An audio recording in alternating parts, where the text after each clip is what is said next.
On abbey shores where shadows play, the alley whispers night and day. In abomination, alley's grip, where fear and danger tightly knit. Oh, the alley breathes a tale untold of secrets dark and hearts grown cold. Abbey streets, they'll pull you in to the depths where sin begins. Hello and welcome to Dire Bear. It's Tuesday night, so of course that means we're playing Abomination Alley, our BRP actual play. I'll be your storyteller for the evening, Jason, and with me as usual will be Patrick playing Leo, Sarah playing Viviane, Eric playing Michael, and Carr playing Teak. Who remembers what happened last week? A lot. Stuff and things.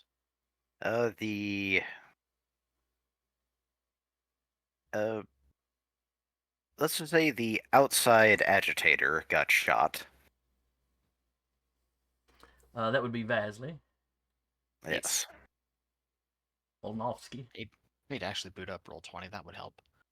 I was might- sitting you on might the need to "this do is so. my list of games" thing because, I logged in. I forgot to actually click into the game itself. And also, after that, we tracked down where the actual shooter was. Mm-hmm. I think Dorothy specifically was the one that noticed. Yeah. The rest of you were involved in busting up the riot and doctoring up the people that had been shot. Yeah. Pulling Y'all people were busy. out from Y'all were being doing stepped on. things.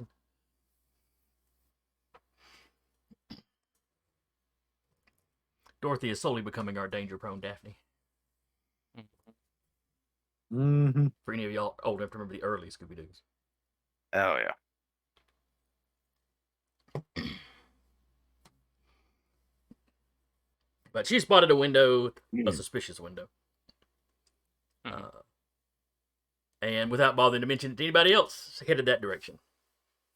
So a couple of you spotted her, and I know Viviane tagged along. Even though she said she yelled. Mm-hmm. Yeah, there's a lot of noise going on. Yep. But yeah, get over there, found an empty room, or empty apartment. That I think Viviane had convinced somebody to kick the door in. Yep. So yeah, you found the rifle used in the assault. Found the fake beard. Yeah, I was forgetting who exactly had found the fake beard. Dorothy did, I think. No, I think it was Sarah. Dorothy was the one that wound up picking it up because she was wearing gloves. Fair. Because the moment Viviane said, "Don't touch anything," Dorothy reaches into her handbag and pulled out gloves. And me and... Well, found out, recognizing the fake beard, that's the same beard that the shooter from the mob meeting happened. You and Salvador. Yeah, I believe it was you in Salvador because y'all were the ones that were outside in that incident. Yeah. I was thinking Valentino. I was like, wait, that's not his name. Nope. It's not a bad name though. I should probably use that for something.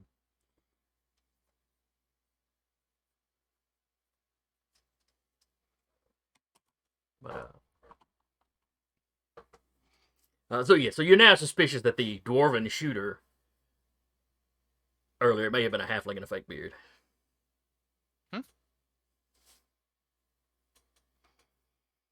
Let's see. Salvador recognized the model of the rifle as an Italian-made rifle. You already knew the Italians were involved in the shipping company some kind of way and really just involved in the docks period. The docks being the part of their Oh. territory that really butts up against the Orc Mob and the Brewers Guild.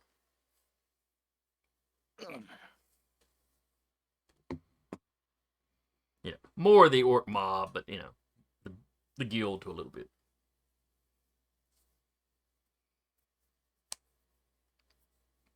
Found out someone broke into the dock worker's office. Mm-hmm. Sent the secretary to the hospital. Yep. Had stolen something. We found out after they went back and looked. A notebook with Everyone's names. names, Yeah. addresses, phone numbers. It's not like a list of the entire union, but it's a lot of kind of the upper echelon folks. It's like they didn't quite have the money for a Rolodex, so they just had it written down on a notepad, like a legal pad. And for those of you who don't know, a Rolodex is a card and address means that basically you roll in a circle to each individual tab. Yep. I imagine they had those in Jesus. the 20s. I have not checked. It's like me explaining a rotary phone to somebody. Uh, I think everyone, at least in the chat right now, knows. we had the. No, it was not a ubiquitous tool until the 50s. We had what was it, our buddy John, back when he worked as a calibration tech, where, alright, click on the floppy disk, and then someone in the audience raised their hand asking what a floppy disk was. Yeah, I remember that. Because at this point, an entire generation only knows it's the save icon. Mm-hmm. Alright, but anyway. So, and you talked to the police, and Michael sort of lectured the Both sides. the management and the union to some degree. Mm-hmm. I think maybe he had a slightly friendlier tone with the union. They certainly took it better. Yeah. Yeah.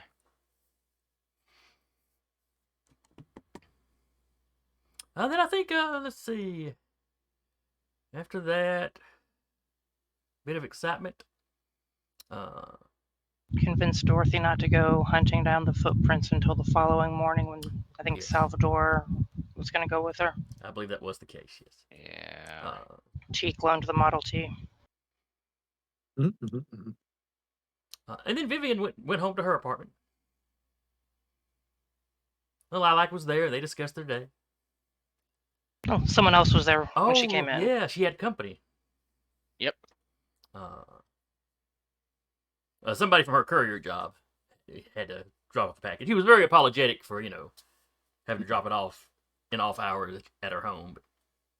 But We got his name, and I can't remember what his name was now.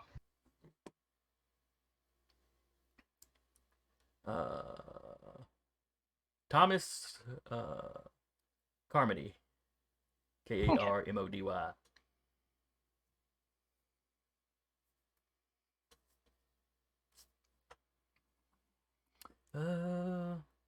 He's got a nickname, but I don't remember it coming up.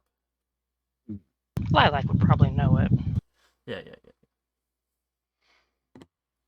I'll remember. The main thing I remember is the cliffhanger of where she goes, "Viviane, I don't think I work for nice people." Yeah. They steamed up the package, basically found, hey, could you drug Vasley enough to kill him? Yeah. And a Along lot with of some money money. for the time. Mm-hmm. Yeah. Yeah, for the time. Modern day, not worth the effort. Yeah, I'll take the money, but ¿Por qué no los dos? Hello. Hello. Oh, excellent. We have a Jeremy playing Salvador. I'm here. I said I would be here. If anything, I'm 30 minutes earlier than I said I would be. That is true. That is true. hey. That is So also luckily, true. we're still in the review phase. You haven't missed anything. Excellent.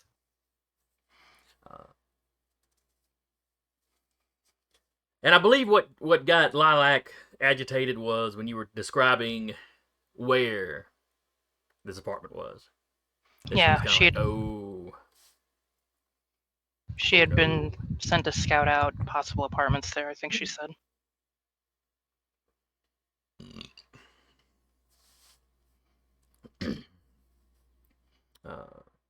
Specifically for Carmody. Yep. Was Carmody a halfling?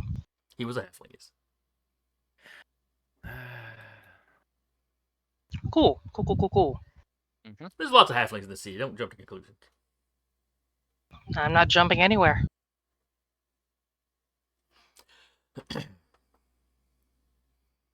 But we are definitely concluding.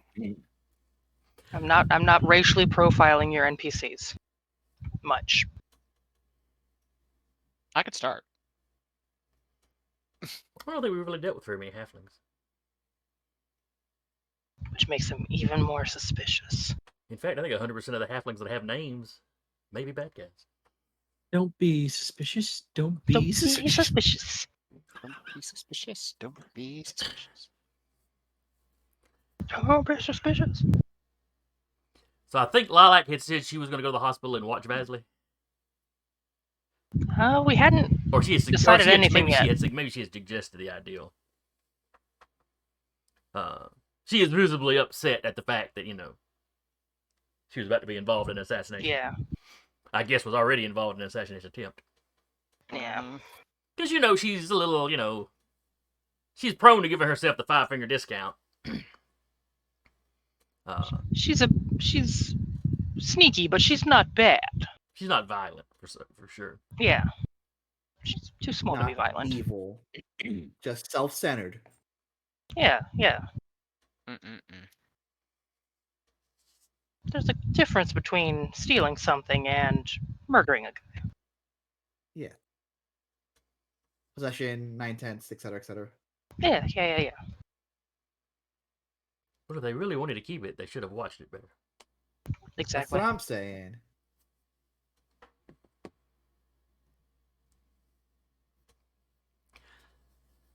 All right, so we'll pick up in Viviane's kitchen, where Lilac is pacing on the countertops. Lilac, pack a small bag for yourself. Is anyone else getting sound like? Is anyone else getting like a wind sound? I have a fan on. I'll Fan. move it. It's hot. Okay. We live in the south. Are y'all hearing anything It's from hot. me? Because I've got one going too. Funny thing I've funny heard thing some is- from you, but it's a fan. my house is cold, so I'm tempted to get a cloak and just put it over me right now. So It was cold yesterday, and now it's not, and I'm kind of peeved about that. I just keep my fan on in my room all day, so. it I keeps can't it put my temperate. ceiling fan on because Yeah, I had my heat on yesterday, and turned my air conditioning back on today. pretty much that southern feeling. Yep. All right, But that'll yeah, help. she's gonna look over at Lilac and be like, "Do you have like a small bag you could pack to, maybe hide somewhere?"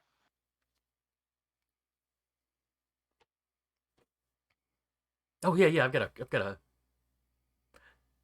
She starts to say safe something, and then she's like, I've got a place I could hang out for a little bit. You're sure? Like nobody knows about it. I mean, I don't know about it, but I mean, like nobody knows about it. No, nobody knows about it. Okay. It's not the comfiest place. I don't want to stay there too long. Well, yeah. I mean, you can go there. I can maybe see if Teak or Salvador or someone could, if you want to be roommates with somebody. One of those not long term, but they know where you live. Salvador's And- taking all the small folk. You're just collecting them. Y'all defeat this halfling assassin, whoever he or she may be. Salvador, oh no, don't shoot him. I have to add them to my collection. Pulls out a Pokeball. you have one choice: Pokeball. I was thinking more of a dog crate, one of those Rottweiler-sized dog crates. Oh, Jesus. I'm just imagining Power Two World extremes. now. Oh God. Either way, Yeah, Nintendo Power would World. sue us. Either way, yeah. They're very Sue happy. Famously litigious. Yes. We probably have some of their playing cards at the moment, and then 1920s at least. Well, Yeah. we definitely could. Or I was about to say, hopefully you don't have one of their love hotels. Oh God, no. No, not this far no. inland. On the west coast, maybe. She'll be like, maybe grab that bag just in case. I'll grab one too. Well, they. I'll figure that out. Do you want to come with me to explain this, or because I'm sure there's going to be questions I cannot answer. Yeah, better. Who am I explaining this to? He's thinking. The logical thought would be Michael, because lawyer, but we have to talk him out of at least temporarily calling the police on it until we can maybe get Vasley moved. Okay. And she zips off to get her bag. Viviane will pack one just to have. You have And- barely gone in and gotten your bag. You go in, you get your bag out of the closet, you throw it on the bed, you open it up. Yeah. And by that point, Lilac's back. Like she clearly had a go bag packed and ready to go already. You really had this plan. She's like really quick throwing stuff in. Well, you never know when you may have to move. That's fair. I should have probably left mine packed. All right. And she's packing like real quick. Nothing is folded. Probably far too many pairs of socks, but she don't care. Grabs that in the violin case and makes sure the envelope is well hidden in her purse. And they set out. All right, and Viviane does not have a car. Viviane does not have a car. She may see if at the front office she can call somebody. Yeah, the apartment building's front desk definitely has a phone, and they don't mind residents using it to call cabs. Mhm. Don't go down there and have a 4-hour conversation with your mother on the phone or something. But Oh man. I mean, little worry of that with Viviane. But Yeah. And she'll real quick just call whatever kind of yellow cab they got. might be the little And- yellow cab. Uber, whatever. It's definitely Just, not Uber. you're looking for the yellow cab. You look down. There's like a lilac-sized cab. I should have specified. I really should have specified. Mm-mm-mm. She'll get one. Did Michael mention going back to the office or not? He said he was going back home. Okay, then she would give the home address. Okay.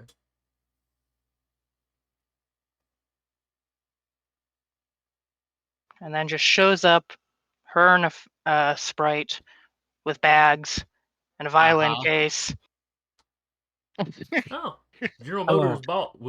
Motors bought out Yellow Cab in 1925, There we go. Mm. and then And we were discontinued talking taxi about- cab production in 29. We were talking about Also, trading the- cards. Hmm? Sorry, go ahead. I was gonna say Sprite came out of West Germany in 1959, so it's not out yet. But Well, we were talking about But trading untis. cards, and it was the actual trading cards, which were like color cards, were 1860. The first sport trading card was 1930s, and then actual playable TCGs 1990s. It's surprising TCGs took that long. Me too. Yeah. Like 1993 for Magic the Gathering. I was gonna say, was it Pokemon or Magic?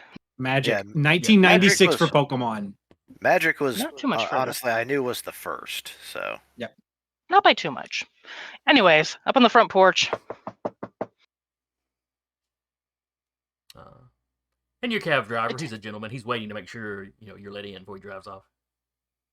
It takes a minute, but he basically shows up in just like basically just pants and a shirt. It's like No, a sleeping cap. Ebenezer Scrooge. no, like I will say since you mentioned that his hair is pretty much just a mane of just untamed. Cat hair. Yeah.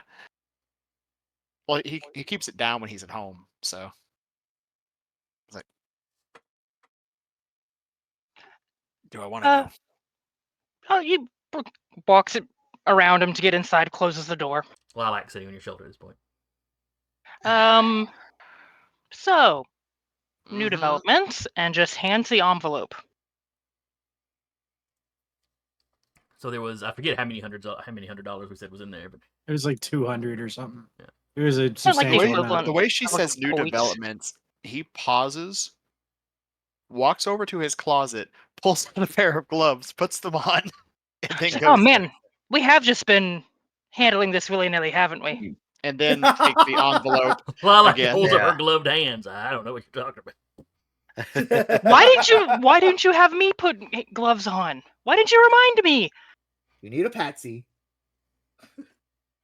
Your family's rich. You'd get out of any trouble. My family hates me. You And they forget would that. hate, that's and when they you- would hate you being in jail even worse. That'd be even And that's Oh, when it you would ruin their realize. image. And that's when you realize Vivian's always wearing gloves. They're just skin colored. No, they're just actual other people's skin. No. Jesus. Now we know what happened to her husband. He's I'll cover up the actually murder by filing for divorce like I think he's still alive. It's brilliant, truthfully. It really is. Just Planted a throw lot the of flowers signature. that are endangered on top of the grave. Let me just note that down. I heard that. Yeah, yep. Vivian's not dumb. She knows where there's pig farms. Upstate. Given Exactly. Michael's family's connections to stuff, he probably knows where pig farms are. At least over close to Chicago. He'd know a lot. But I digress. He While reads she's having through the argument with Lilac, just hands over the thing. Yeah, he reads through it, and Kind of just gestures to Lilac. If you wanna lead on this, or Lilac puts on her most innocent looking face. I So would apparently the prefer an courier explanation. people I've been working for are not nice people. Who knew? they seemed nice. They were polite. Very business. Yeah. Granted, the mob's pretty businesslike too. Yeah. I mean, my Beak family sneezes. is very polite too, but that doesn't mean they're not the single most feared family in the entirety of Chicago. Lilac looks They're in very Abbey interested. Alley. Like this is new information for her.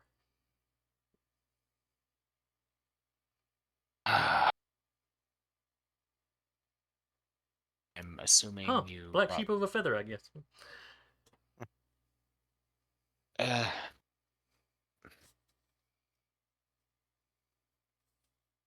Lilac, how long were you in Chicago?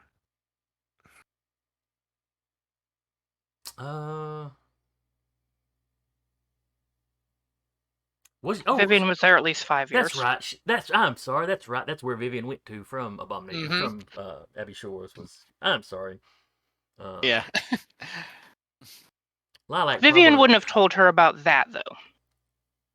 Okay. Lilac still looks surprised. Looks like it was new information. Mhm.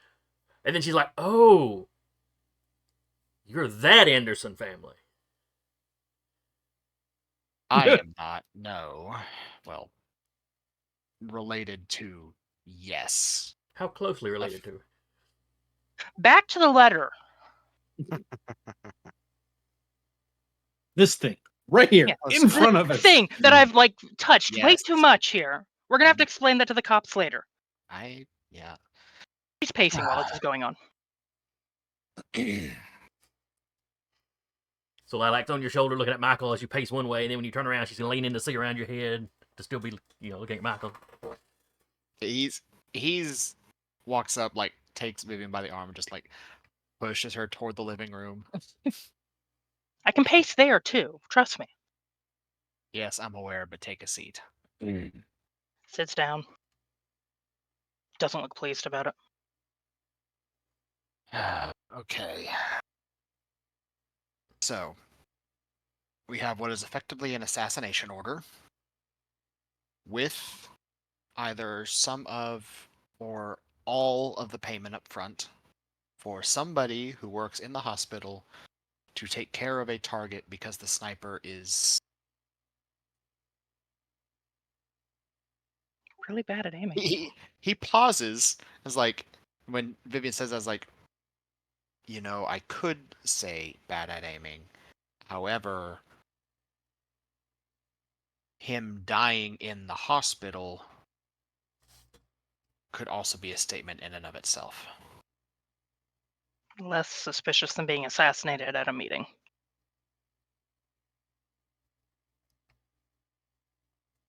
Would pull the heat away, the heat and media attention, and quite frankly, the police attention, some of anyway, away from what's going on at the docks.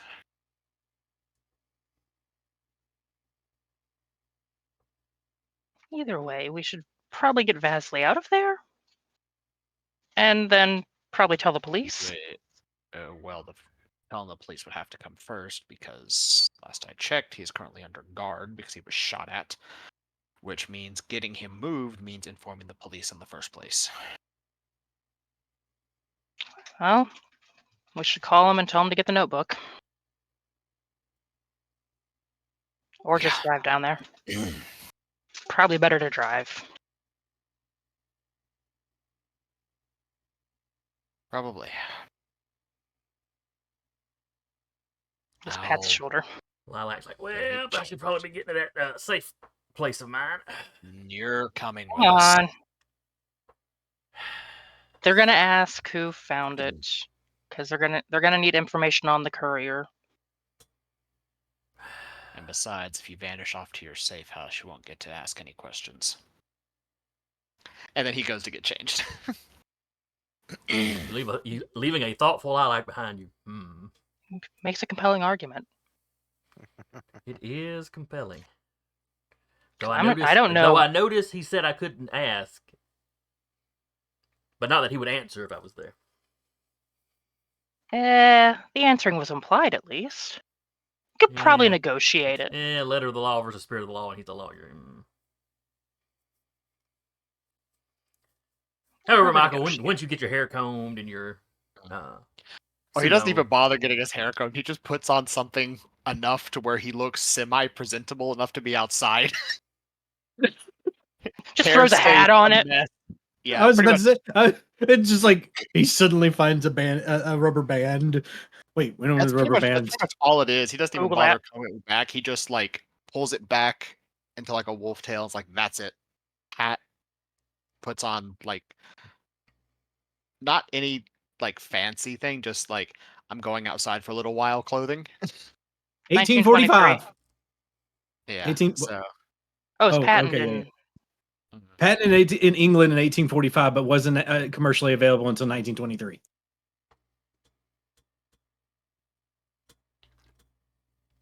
Shit Maybe that you it's a learn really playing strange- an old school game. Yay!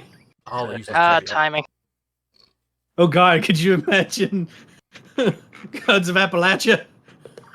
Yeah, we're gonna have to go back. We're gonna have to be going back, folks. I would very happily play Old Gods. I have ideas. I mean, if we played in the 80s, we could probably get away with, just spitballing it. yeah, we could. That would Under the be a Hatfield very Thoughts for another killing each other. time. that would be a very different version of that. One of the storylines in the recent season is in the 80s, so When did the whole Barlow thing come into being? Was that also like? I'll look it up. But let's That drive was- to the 80s police Barlow Street station. guy. Marlowe Yeah. was season 1, so All right, so Yeah. y'all hop in Michael's car and they're heading off. Mm. So Lilac's like, my previous question, how closely related are you to those Andersons?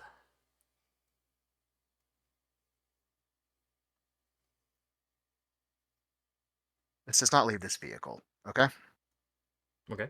I am willing to tell you this because Vi trusts you.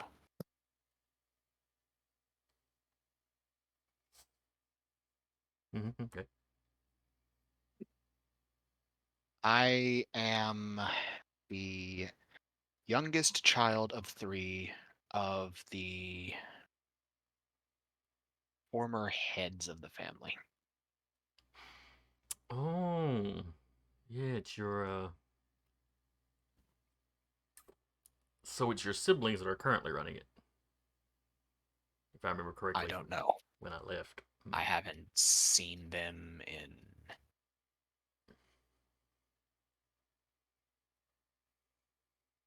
15, 16 years now. Okay. Well, that explains why I didn't know they had a younger brother. And she looked at you. You are the younger one, right? I am the youngest of 3, yes. Don't worry, though. I keep secrets. Clearly. I wouldn't rat out a friend. That doesn't mean you need to be friendly, though.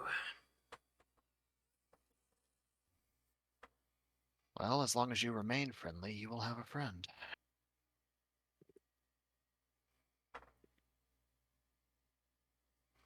Vivian just sitting between them, like she's on, like Lilac's on one shoulder, Michael's on the other side, and she's just like staring ahead. See, Vi, that's how you make friends. You don't have to pull magic rocks out of a bag. Though that would have been pretty fun, too. That would have been a whole thing. That it would have. Alright, so y'all get to the police station. Mm-hmm. You walk in. The desk sergeant is there. At this time of night is not one you recognize. Mm-hmm. You walk. Yes, can I help you? And you said you were not in a particularly nice suit. No, he's basically in his. I needed to throw something on in a hurry. Okay. Presentable, Outfit, but not more or less. professional. Yeah. Presentable. Still, probably decently made, but. Yeah. Yes, sir, ma'am. Can I help you? Might as well get the Anderson notebook. Oh. I had to throw something on in a hurry. He jogs off. He almost seems excited, like, oh, I get to do the Anderson notebook. As opposed to the last guy you heard on the phone was like, get the Anderson notebook. He comes Should we back. see if that one detective we deal with is in? I don't know if he'd be working today or working tonight. Yeah, but it's I'll ask him when he well comes into the back. night at this point, I mean, Detective Cole might be working tonight. Who knows? So anyway, I'm desk sergeant sure comes after back. this information is given, he might get a hold of him. Yeah. Is Detective Cole in? Is he working tonight or? No, I Is believe he- he worked up early in the day. He was still here when I first came in and started my shift. He should be gone by now. I see. All right. Well, we're gonna need a room.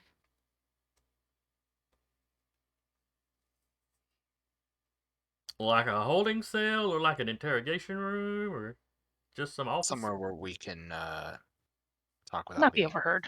overheard. All right. He calls somebody else to watch the desk. He leads y'all back to, it's one of the interrogation rooms. It's not a super fancy one. It doesn't have the two-way mirror. Yeah. Roasting lamp. It does have the roasting Yeah. lamp. Nice. Michael I mean, the does- table lamp. Yeah. Once they all get in there, and door closed, everything, Michael will pull the envelope out and say, "Now I will preface this with Ms. Vivian here did not wear gloves while handling this. The others of us had, so if you find her fingerprints on it, she was giving it to me." Okay, he understands. And then he slides it over. You might want to put gloves on too. He's a little embarrassed that he didn't think about that. He steps out of the room when he comes back. He's got, I guess it was. I That guess they had excited to have latex the back notebook. then. He's like, Michael just goes, "That excited to have your turn with the notebook, huh?" I hear about your visits, from day crew an awful lot. And, fighting monsters, I kind of assumed that y'all would come in here at night more. But We'll see. Most of the monster stuff has been during the day. he's like, Which yeah, has been see? odd. She gets it. Maybe you need to hunt like a vampire or something. Oh, jeez, those would exist, wouldn't they? Michael, head in hands. He's like, working in this part of town, I assume it all exists. And he pulls down his thing where you see he's wearing like a little crucifix. He just looks over at Reaches into his Viviane's like, pocket, pulls out a little handful of silver bullets. do those actually exist? I need to study up on them too. GM, do they actually exist? At least a version of them in Strange Folk. I know me, OOC, there's literally a wizard spell that is make vampire. So Vivian, you know the elves have myths of them. I mean, the elf version dating does. both dating back to the Forgotten World and like earlier in their history on Earth. Oh joy, that means the stories about Vlad the Impaler are probably true. I mean, we agreed there was overlap between Boogeyman and Bjorn, maybe. Or not Bjorn, the Anyway, Brew. yeah. About that time, the cop's like, "Holy cow, that's a lot of money." Yeah. Probably make sure it stays there for evidence. Yeah. Oh yeah. I'll be locking this up as soon as we're done. Then he reads it. He starts looking a lot more serious once he reads the thing. Mm-hmm. I need to go make a phone call. Probably a couple of phone calls. I'll be right back. He leaves. He takes the envelope with him. He's gone 4 or 5, 10 minutes, something like that.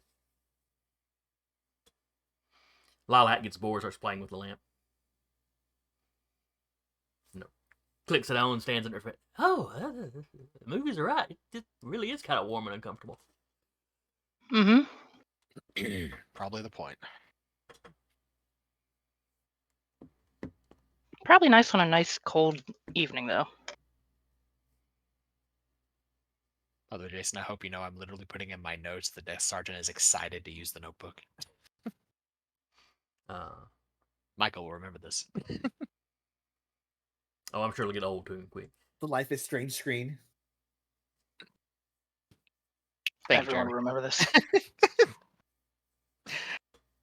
Let Jeremy back me up there. Yeah, I got you, buddy. Hey. I'm only vaguely aware of those games. Surely you've played a Telltale game. No, never have actually. Really? No, some of them looked interesting. I never did try them. Short version. Wolf. Whenever you do something and it's like impactful to the story, you'll see a thing that says so and so will remember this. I mean, Up at same the thing top. happens, I think, in Fallout. Yeah. Similar, yeah. So anyway, he's gone for 10 minutes or so. He comes back. When he comes back, he's still got the note with him, but the envelope and all that's not with him. Mm-hmm.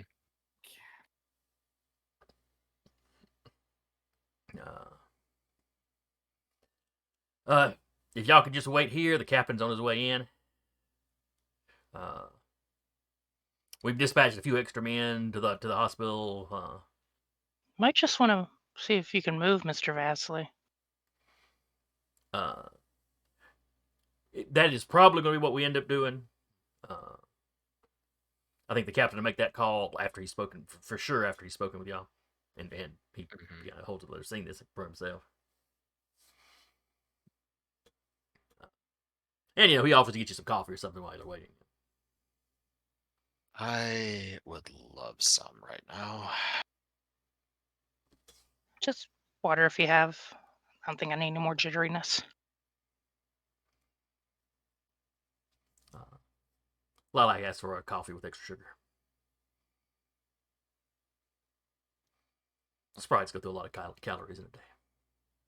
Like a hummingbird.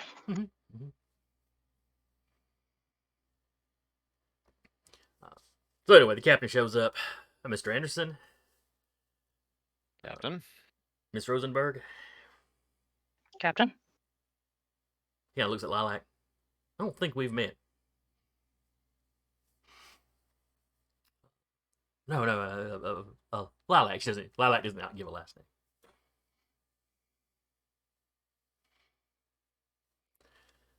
name. The captain reads through the thing. Reads through it fairly quickly, like it was probably read to him earlier, and he's just sort of going through it, making sure. Mm-hmm. All right, Miss Rosenberg, where did you find this at? It was delivered to our apartment. It looks over at Lilac. Do you want to And she further takes answer? she takes over to explain it. I'm a courier. You know, I've been doing some work before she names off the company. And that was dropped off by Mr. Thomas Carmody. I've worked with him a couple of times. You know, taking a message here or there. He had me looking for apartments for him. Uh,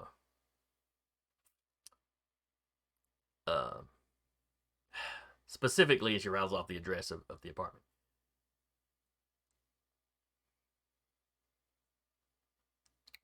So you've been working with our hitman. Heh.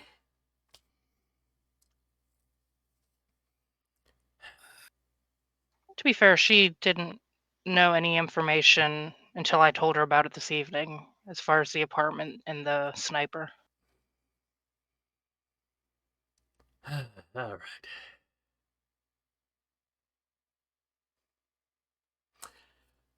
Mr. Anderson, Miss Rosenberg, I need to ask you to step outside.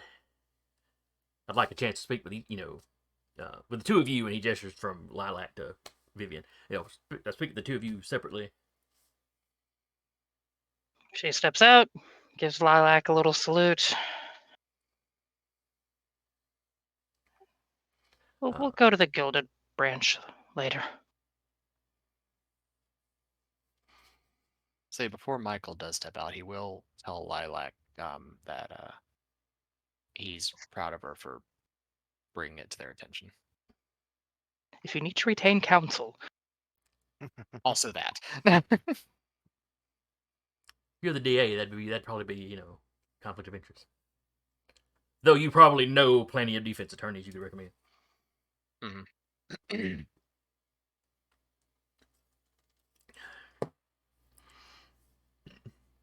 So y'all wait outside for a little while, and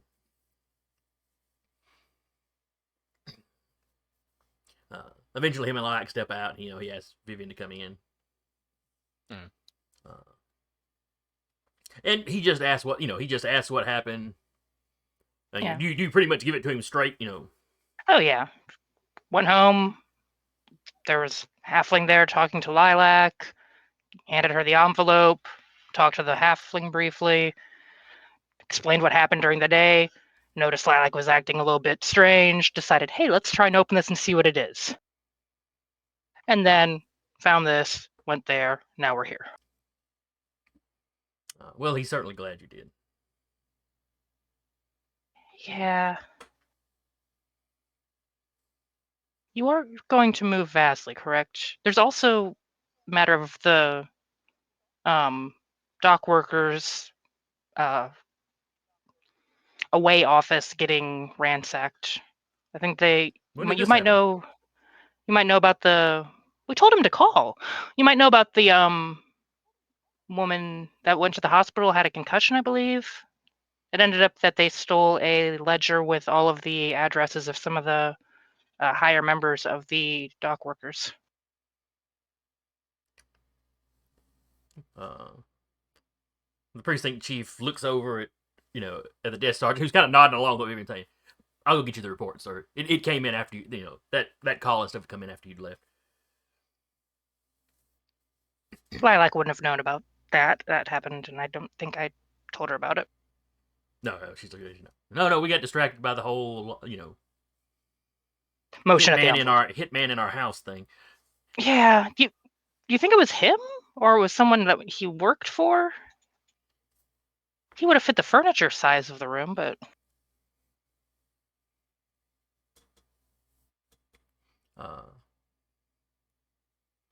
have you seen him in a fake beard? No. Oh, do halflings grow beards? I mean, I guess that may be why I needed a fake. But to answer your questions, Viviane, the chief does tell you that they are planning to very quietly move Vasley out.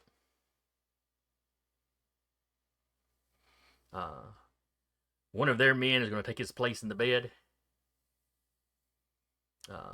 Assuming they can convince Miss Lilac to deliver the envelope. She was just about to suggest that. Looks over at Lilac. It's up to you. It might keep your nose clean, as far as the courier service is concerned. She's like, yeah, that's not a bad idea.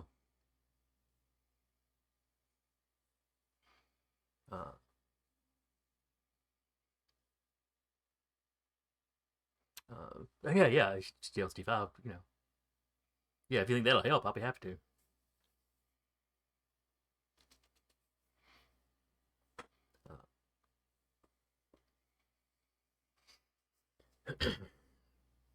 Probably the easiest way to take suspicion off you. Passing along information, maybe. As long as we. Oh. She's like, I wasn't really paying attention if we were followed.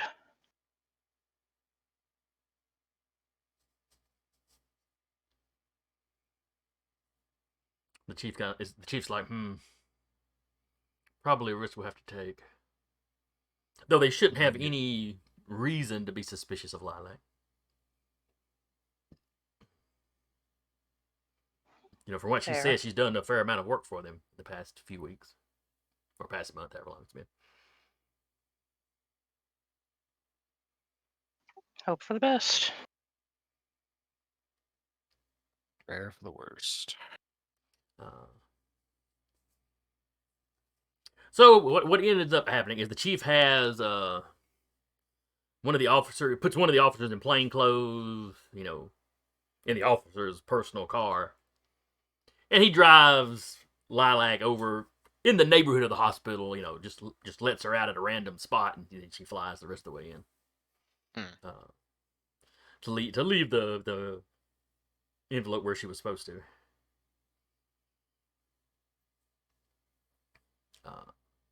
Basically, one particular locker.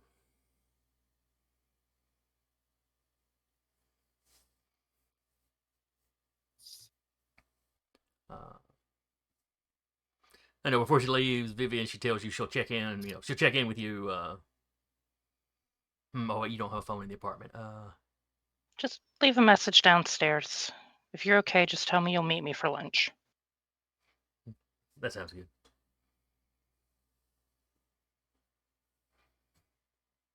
Be careful. Keep an eye out. All the old habits. Yeah, she's very careful. Viviane would give her a hug, but she'd crush her instead. Just kind of does like a fist bump of some kind. Gentle fist bump. Doesn't send her flying. No.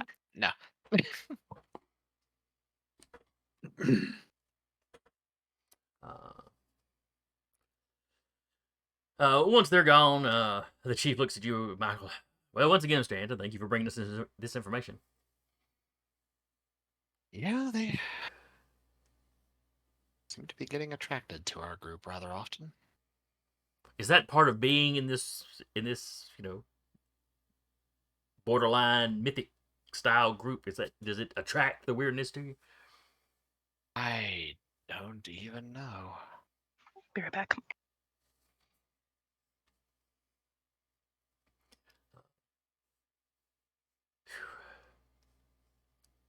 Just been trying to do the best I can as we go along. Yep. Well, I think we've done what we can for tonight. You and Miss Rosenberg, you can probably head back, get some rest. I guess I'll be up until till my men notify me that they've got Vasley moved. Well, very least here's to a successful night for you then. Well, let's hope so.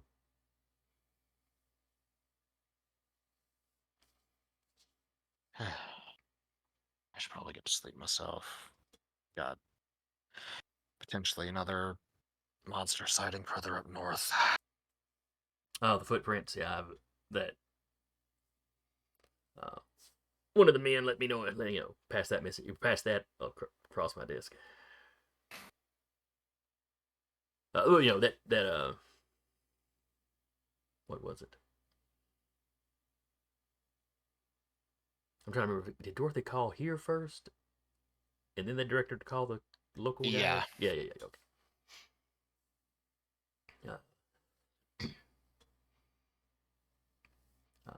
So anyway, y'all end up saying your goodbyes.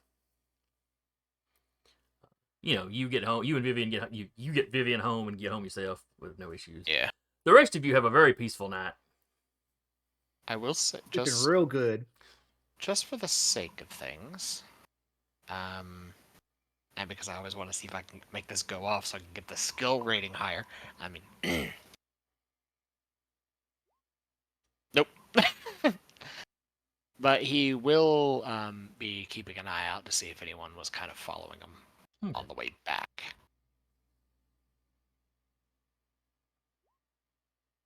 No, Nope, you don't see nothing. I don't see nothing. I'll poke Sarah and let her know about that because she probably will want to check for that too. Okay, that's fine. But yeah. But then we get to the next day. Mhm. Salvador, I believe you had something to do in the morning. I sure did. But I've been driving for 8 hours, so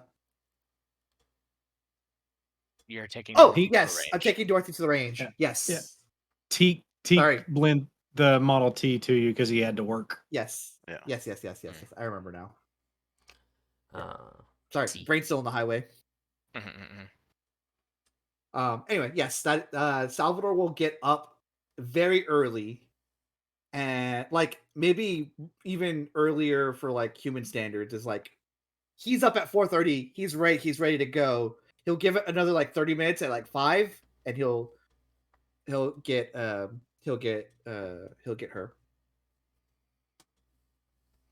All right, so you wait till 5, so it's 5:30, maybe getting closer to 6 by the time you get to her place.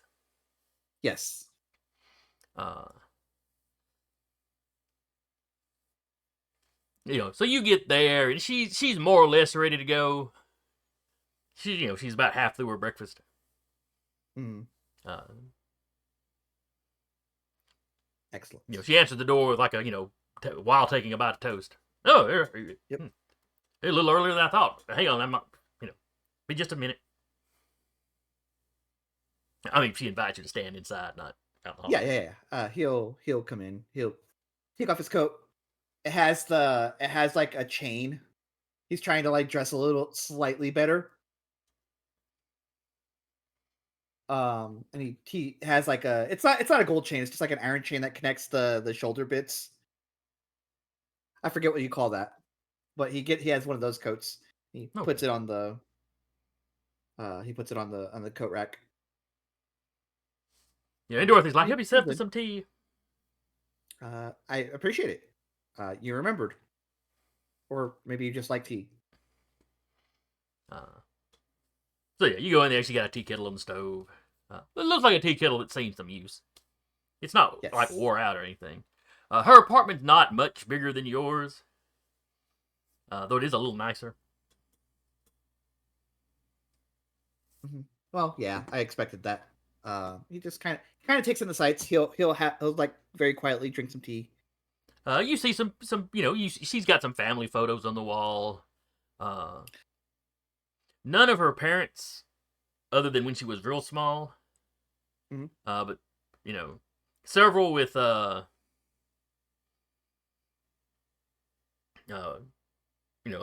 you see, she's got a brother in the family photos, and then you see several of them as she's getting older with her brother. Eventually, Michael starts popping up in some of them with her and the brother. And by the time you get kind of grown, Dorothy, there's just a few pictures of her and Michael. That's a lot of pictures of you and Michael. I didn't know the history went that long. I mean, I guess I should have known, but didn't. Him and my brother, they hit it off real early after Michael moved here. Ah. It was okay. She goes, after a little while, it was kind of like having a second brother. I see. Are your folks in? or is this your house? Oh no, my folks passed away some time ago. Oh, I'm sorry to hear that. It was a while. My brother was kind of raising me, by the time Michael came along, my brother was raising me. Then he got sick. I see. Consumption just seems to run in the family. You seem healthy. Yeah, hopefully it missed me. Skips a generation and all that. Consumption. Oh wait, no, It all consumption. just I'm sorry, consumption was tuberculosis. That was not what I was aiming at. okay. Gotcha. I was trying to think of an old term they use for cancer. Ah, My remark stands. Yours doesn't. Yeah, maybe cancer was just all they ever used for that one. I was thinking it had an older. The vape is. I'm kidding. It's too old. Turn around. Yeah, Salvador's like, well, condolences. Oh, so what Whenever about you're your ready. family? Yes. My family is not in America.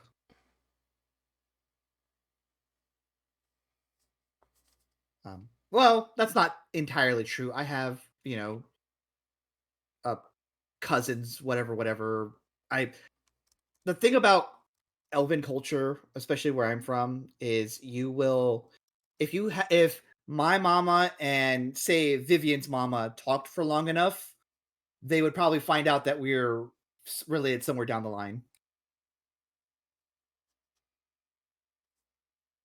She's like, oh yes, yeah, I Um, can see that. we run deep. But no, they're back in what do you know about the elves as far as our culture?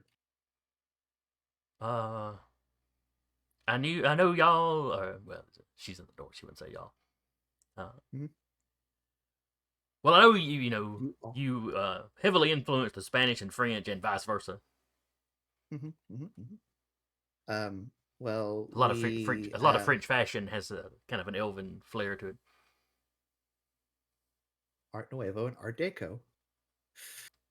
Um, well, yes. My family was among the first to. Well, they say they're among the first to have been in the Spain area.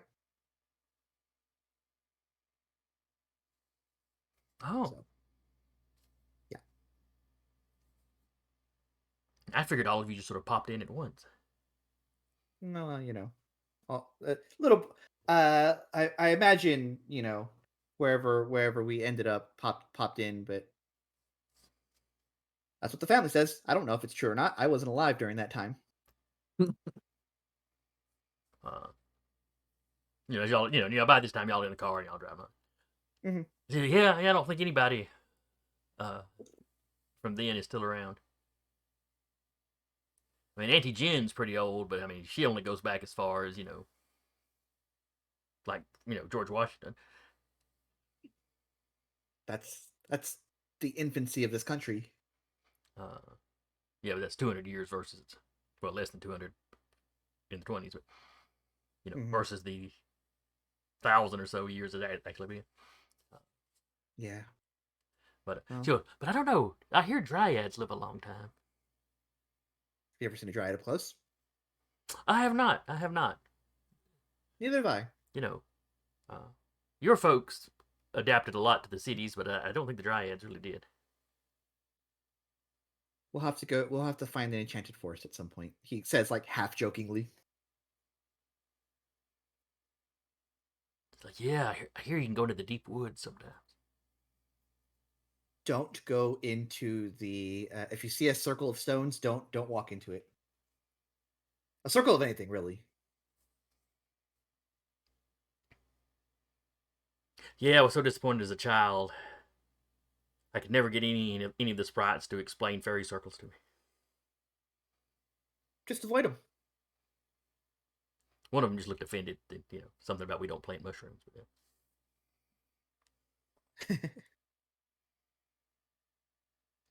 Um, Salvador will sticker at that. Like, interesting.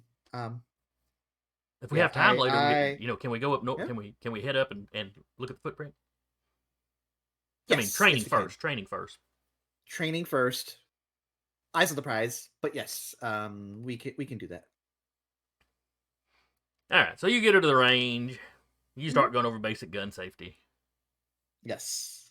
And while she seems, really excited about all this, she's taking the training serious. Any worries you had that she might treat the gun like a toy, or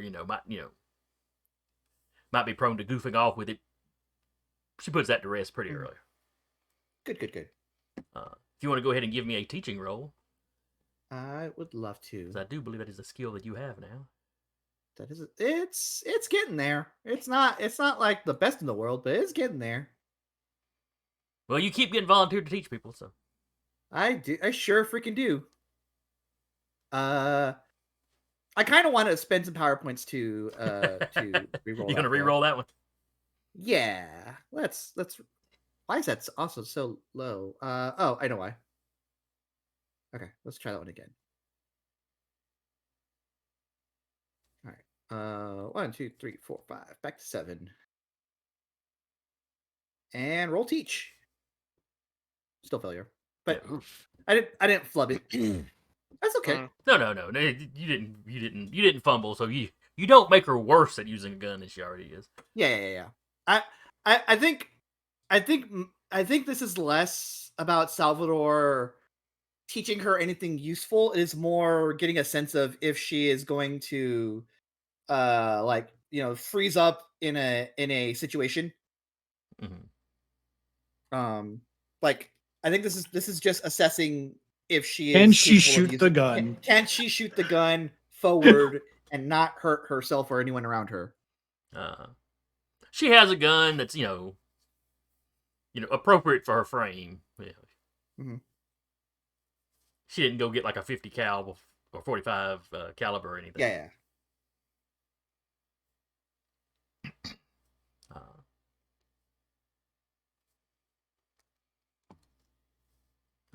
Like I described hers earlier, it's more or less a Derringer.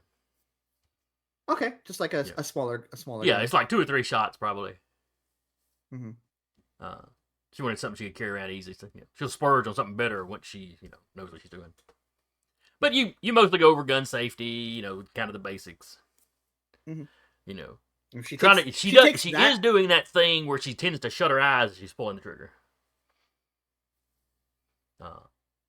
Because it's like she's anticipating kind of the bang and the jerk and stuff. A lot of people, as they're learning to shoot, have that problem. Yeah. So yeah, you don't make a ton of progress, but you don't feel too terrible about it.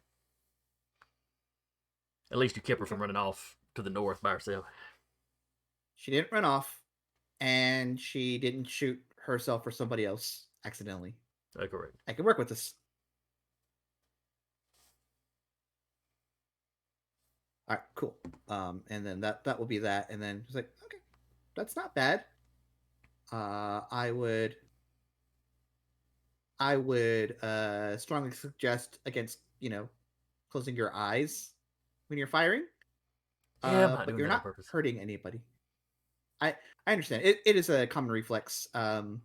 I did that when I was first at the range in the military, but you get over it very quickly when you're drill sergeant's right here and he like has his hand right next to his face and saying, "Irish, goddamn it! If you don't get your goddamn eyes open," and go on like that. Oh yeah, she's tickled. The swearing really seems to have tickled her. Some of the other guys at the range are giving a disapproving look. He has that. He's doing like a very bad he's doing a very bad drill sergeant voice. You do see one guy smiling and nodding like yeah. You're like, yeah, that's another probably former military. Yep. And so on and so forth. And then we'll spend however long going over that. Okay. So that's your morning essentially. Getting Yes. that early a start, you still have you will still have a chunk of the day. Teak, I believe you had work. Mm-hmm. So you go to work. No weird messages left for you. Nobody being bribed to not tell you they were there. Not tell you that they're. At least not that anybody tells you about. Mm. So either no bribing went on or some really good bribing went on. One of the two. Leo, what are you going to spend your morning doing?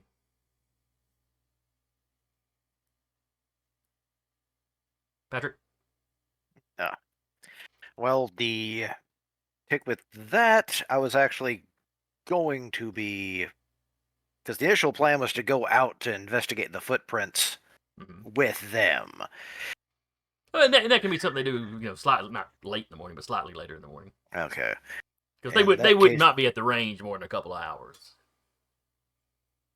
So if he picked her up at 6, by 8:30 or Right. so. I doubt I'll be able. What was that? Mhm.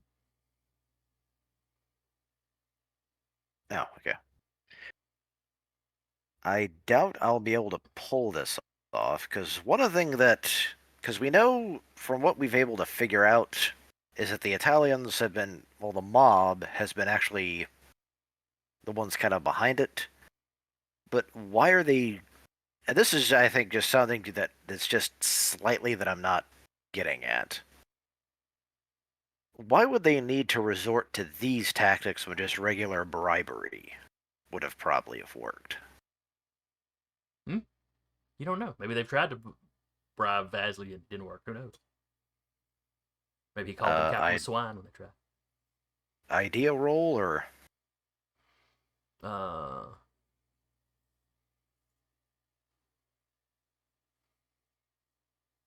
Yeah, go ahead and give me an ideal roll.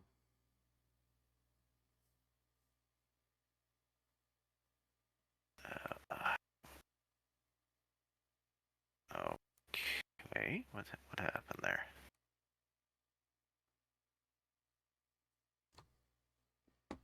Come on. Oh, why? There it is. Oh, okay. Having trouble with the sheet? Oh, there we go. Yeah. The pop-up, like the thing didn't show up, so. Oh, okay. Alright, so you needed a 75 or less.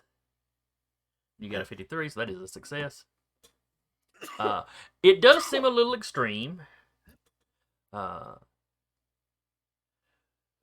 the mob does take its control of the docks very seriously. They do a lot of their rumor is they do a lot of their smuggling through the docks. Because the Italian mob mostly smuggles their booze in from out of this country. Yeah.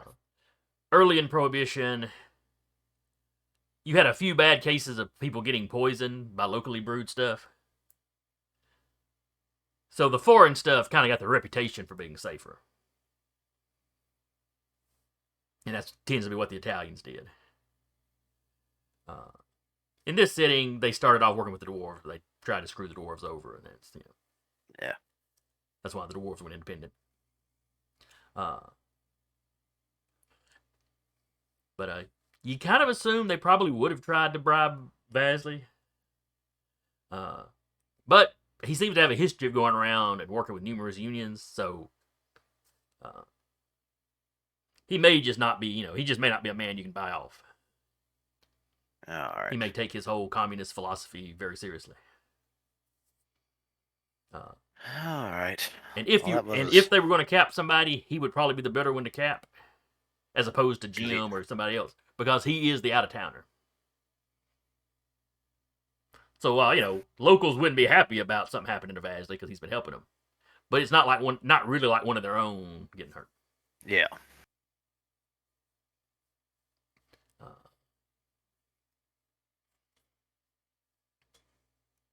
All right.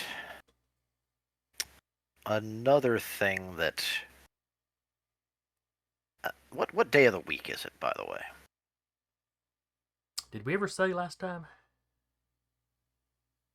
No, because Can't I'm trying to remember. figure out if I think it was middle of the week because that's why everybody was for sure working. I think it was like Wednesday. Or Okay, something. that's why I was asking, because otherwise he'd like open up the store for a bit. Yeah. Yeah, it's I like think Wednesday, Thursday. Okay. I think last session was Wednesday, so this would be Thursday morning. What we're dealing with now. Okay. Yeah, that makes sense. Another thing I do is actually kind of load up other stuff because I know I'm going to be going out in like the boonies for a bit. So. Well, it's not quite the boonies, but it's just a large park up north that the city has kind of grown up and then kind of enveloped. So yeah, you go in the shop and and people are coming in.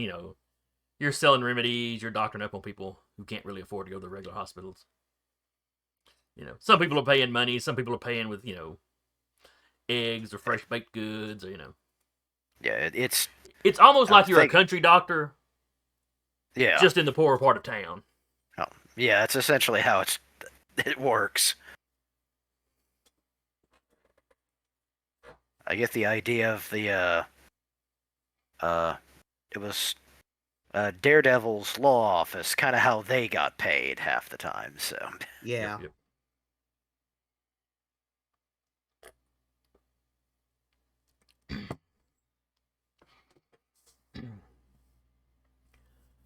Yeah, he ran a successful law firm because he had a trust fund. Yep. Well, they didn't know he had a trust fund. It's like, oh, this mysterious money came out of nowhere. Yeah.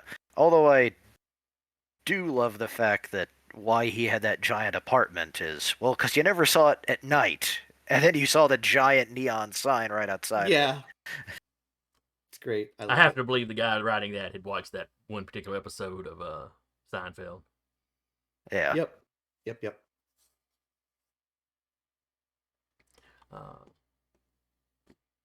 But at least that was one show that explained why somebody in New York could afford a giant apartment.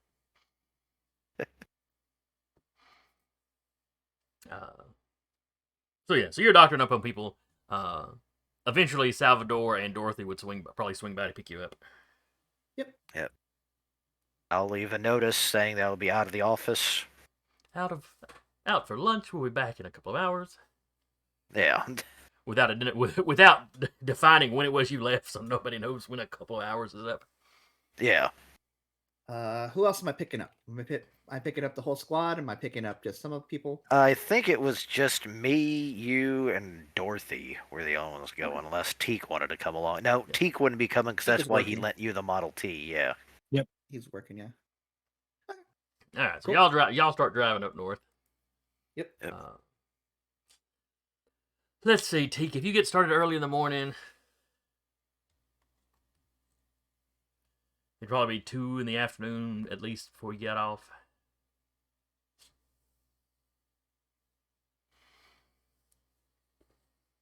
Let's see, middle of the week, Michael's probably gonna have some court cases.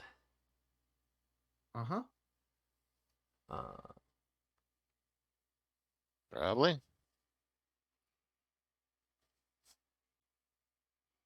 Viviane, when you get up the next day, there is a message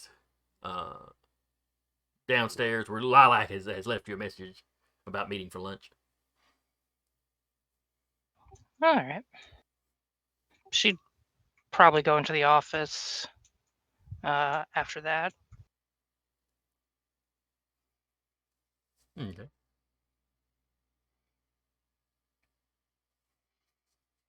All right, so you three head up north.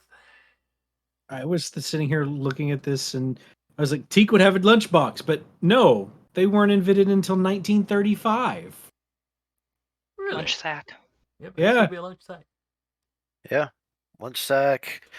That's actually one of the earliest, like the first pizza place in New York. They would sell it in like a box. It was the first. It really was like an old cake box. And tales of it like leaving it on radiators to keep them warm throughout the day. So.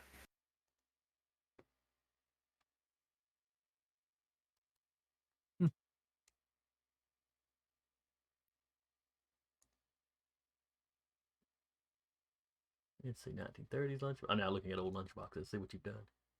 Mm, You had lunch pails as far back as the 1800s, though. yeah, and like the first quote unquote children's one was like a little picnic basket kind of operation. Hmm. So you drive up north to the park. It's a little sparse today. Like, it's the middle of the week. You're not expecting a ton of people. But there's usually somebody playing in the park, walking in the park or something. Kids skipping school, that sort of thing, something. But it seems unusually quiet. Dorothy takes you over where it was supposed to be. Oh no, she's actually been here and seen it. That's right. She's taking you to see it, and then she wants to go to the police station to see if they'll let y'all look at the cast. So yeah, she takes it over there, and there's a section police taped off. Yep. You can see lots of human footprints stomping around, but it looks like they've been careful not to actually mess up any of these like oversized goat prints. Prints, yeah. And like I said, they're very nearly the size of a horse hoof. But they're cloven, like goats. And you can tell. Well, actually, y'all probably need to roll for that. What do we need to do? Probably just a spot. But let me look at a character sheet to make sure. Spot, occult. What I'm thinking of right now is less occult. Okay. Because tracking isn't really. Track is a skill. Track is a skill. Yeah, but this isn't about y'all following them. Okay. Now, if y'all decide to try to follow them, then make a track skill. Yeah. Yeah, just give me a spot check right now.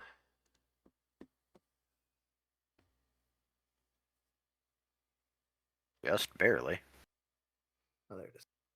Oh yeah, I should probably roll for Dorothy. Hey, special.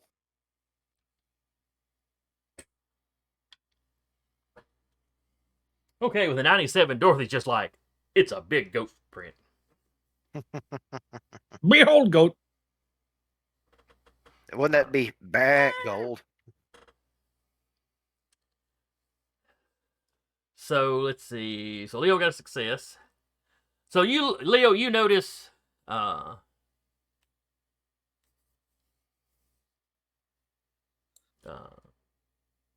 it's actually more than one of them walk through here.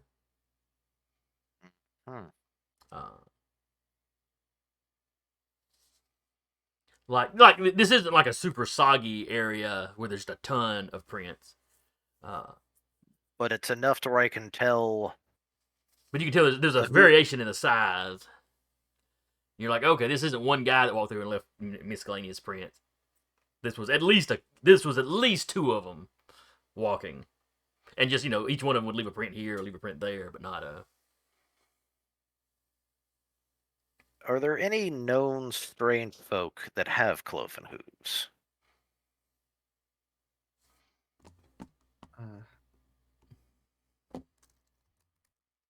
I believe Satyr do.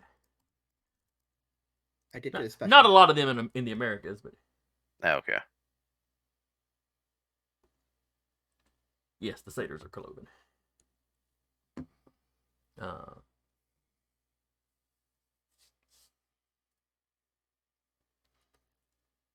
Let's see, and then Salvador got a special.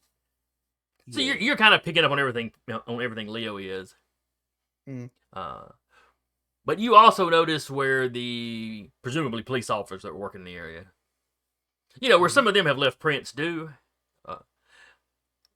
You notice the hoofed prints press in a lot deeper.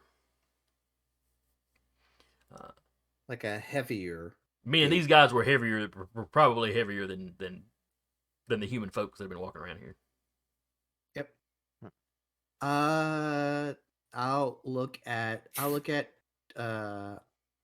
look at Doc and I'll go look at Leo and go, Leo, do you have a tape measure in your bag by chance?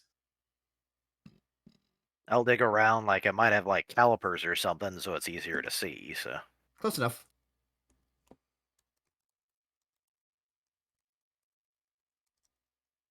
He grabs the calipers and like checks the depth.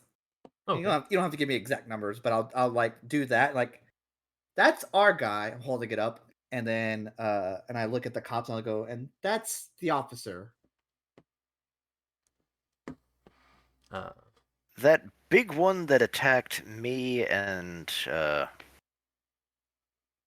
Anderson in the main hallway, the one that was larger than the other two.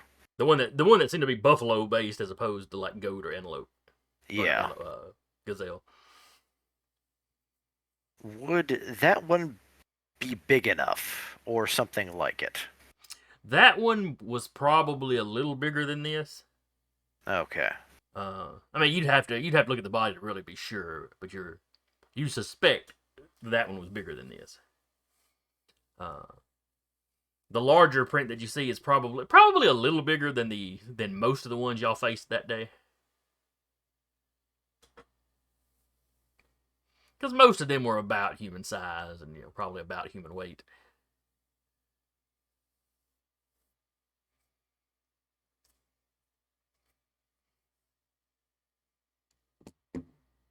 Okay.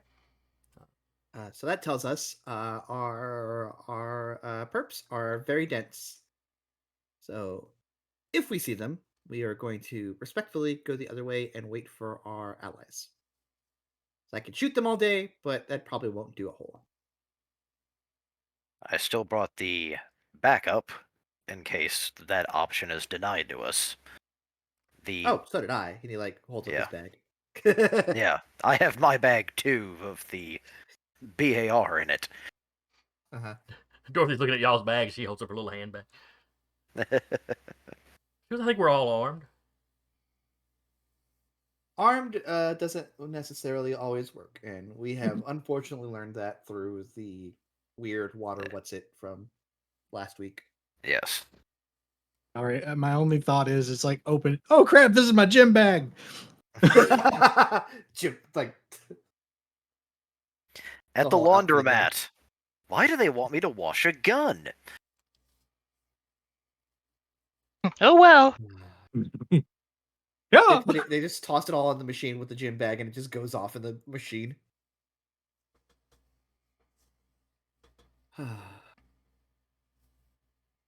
Yeah. I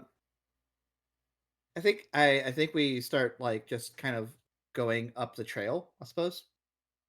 Yeah. Okay. Following it. All right, now you can give me tracking rolls. Yeah. Alright.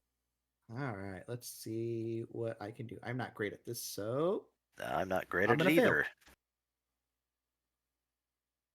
I probably Okay. fail too, because That's okay. Y'all go a few feet, and it's as it gets further and further from the shore, the ground just getting harder and harder, and it stops being easy to notice. Yeah. This is all good. For a little bit, you can kind of notice little broken branches here and there, but then they get out to where there's like paths and the the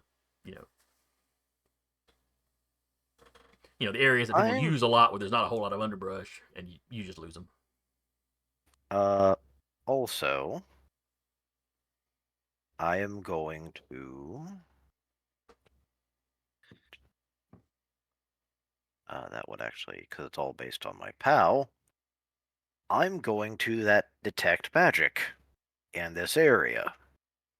Okay.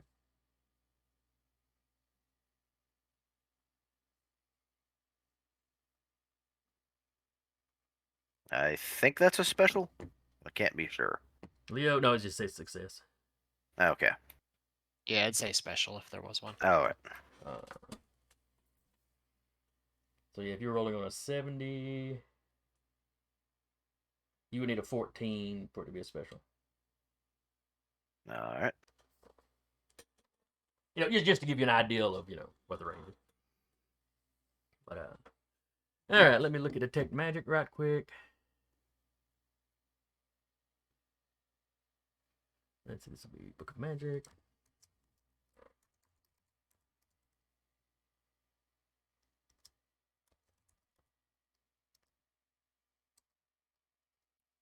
Sometimes I'm jealous of the 5e players on Roll20. I'm not. Just because they've got the whatever it is already built in. Oh, that's true. Alright, working in a similar manner to detect enemies. The fetish guides the shaman to the nearest enchanted object or object that's a spell on it. It will not guide the caster to magical objects touching him. It does not detect spirits. Yeah, detect spirits is its own thing. Yeah. The fetish seeks out magical things which do not regenerate their own power points, including undead. And magical things which cast spells or things which have spells cast upon them. This spell penetrates up to 1 meter of rock, metal, dirt, etc.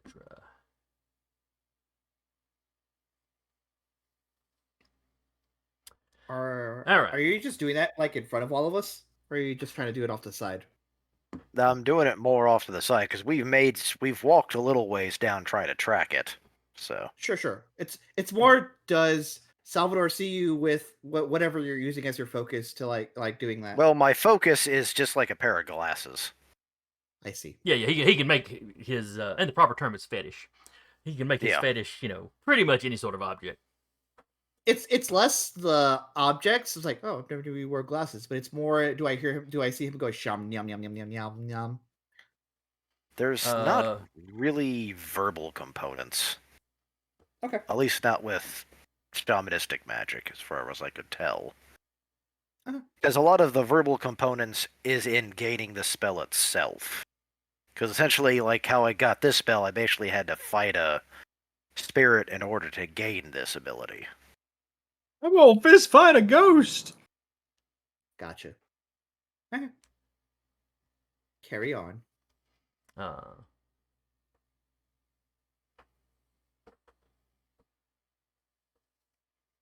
There might be a little muttering just for cinematic purposes.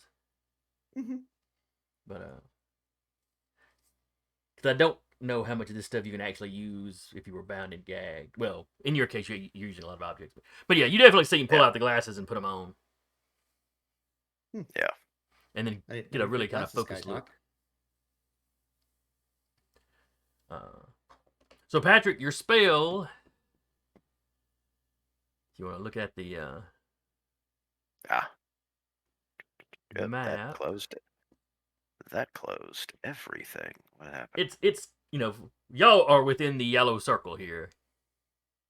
Let me zoom back out. Yeah. So it's kind of guiding you down this way. More towards the forest. Yeah, it's that general direction. And it's kind of faint. But y'all are way up north, deep in human territory. Yeah. So there's not a whole lot of people up here with magical stuff.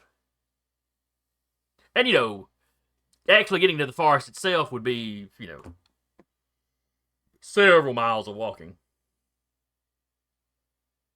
Of course, there are roads that lead out, up into the edge of it, so you could always jump into up into the car and just, lean out the window and point and have Salvador travel in that direction. Yep. I actually asked the officers, did they have anyone track further or any kind of dogs? There's no officers here right now. They have been. They were here yesterday making plaster casts. Yeah, we came, saw this plaster cast and everything. Yeah, so it's just us out here. Yes. Yeah, Dorothy brought y'all here to show you the actual prints first, and then she was wanting to go ask the police if they'd let y'all see the cast. Because we had already set that up last session. That's why. Did you call? Okay, yeah. Yeah. I'm sorry, I had forgotten all about that. It's been a weird couple days for me. Tell me about it. In that case, you see that's the direction the magic is. If y'all travel to the police station,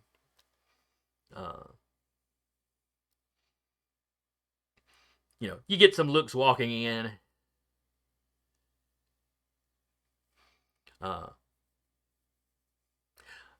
Like you see one little lady that just seems to be very concerned about Dorothy. Yeah, an elf, an orc, and a human. This nice little girl. What's going on here? Yep. But you're walking into a police station, so probably nothing too bad. But she's concerned. And it's the 20s, so she's not really trying to hide how nosy she is. Yeah. Not that Karens do that And these days either, but I Leopold. very loudly roll my eyes. Imagine if Leopold Teak was there. She might say something. Leopold Mondragon. I called yesterday about the plaster cast about the creatures found near the park. okay, now the old lady's focused on Leo. What creatures in the park? But the sergeant at the desk is like, "Oh yes, I was told to be expecting you." Just a moment. He calls over an officer.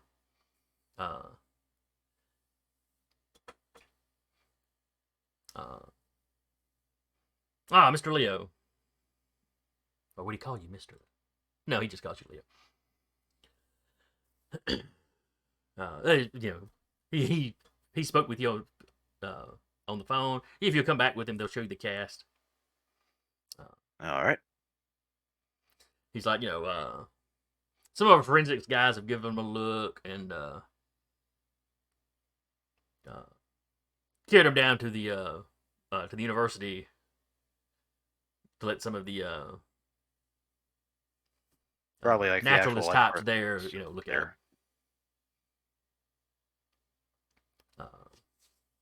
But he takes you back, the forensic guys had figured out that they think we've got prints from at least 2 different individuals. And before coming here, we actually inspected the area as well. We determined as that much as for certain. Yeah, he goes, unsurprisingly, they figured the one with the bigger footprint was probably the heavier of the 2. One of them would be on the heavy side for, an average person, but on the heavier side of average. Where the bigger one is noticeably heavier.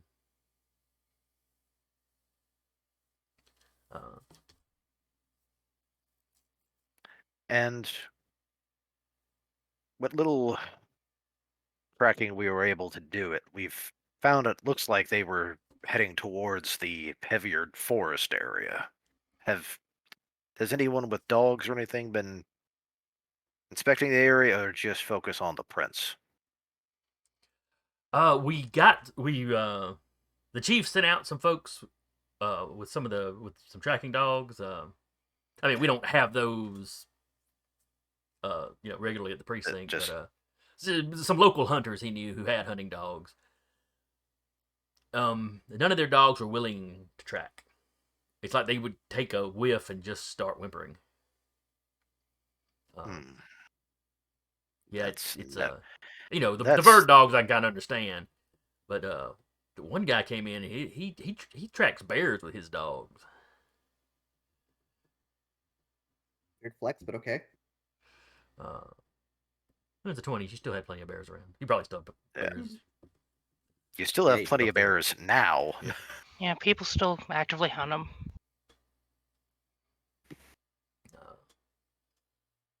It's like, I don't know what they smell unless they just smelled something completely unnatural. If it's what we are afraid it is, it's very unnatural. Those goat things that y'all fought down in the mill or slaughterhouse. That's what I've seen that the is pictures. what I'm very much afraid of. Of the bodies. They are quite heavy. Yeah. And trying to remember, was it was like in this region or like right around here where it actually happened? The slaughterhouse y'all fought at was way down here. Yeah, whoever threw that circle up there is. It was on that it was on that stream there. It was around Brown's Mill, which is number 7. But it was along that river that's right there. Okay, because I was trying to figure out if they'd actually like gone around the city to get up here. Because if this area over here is more like farmland, or even like forested, It's a mix of the two.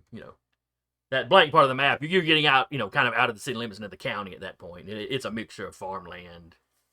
So and they might forest. have been able to cross unnoticed. He goes, well, shoot, from what I hear, y'all had a giant troll down there that was managing to hide in some kind of way. Yeah, it was. He was using the sewers in that instance. So. Oh, yeah. Yeah, the sewers and storm drains, that would do it. Oh, I wonder what else is living in there.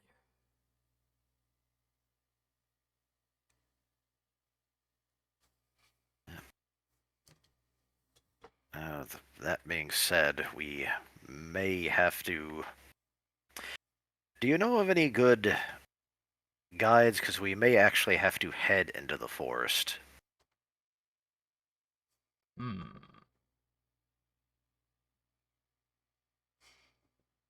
Hey, I could ask the chief, and we could call up some of those hunters, maybe. Thank you. I mean, some of those guys ought to know the woods around here.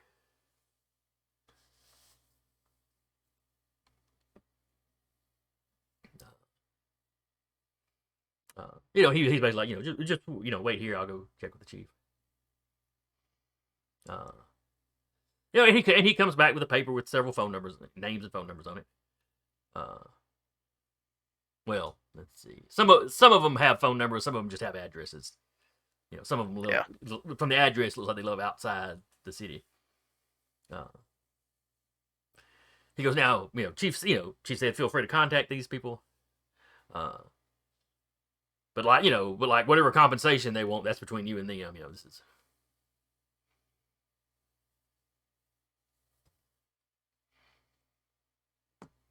Thank you.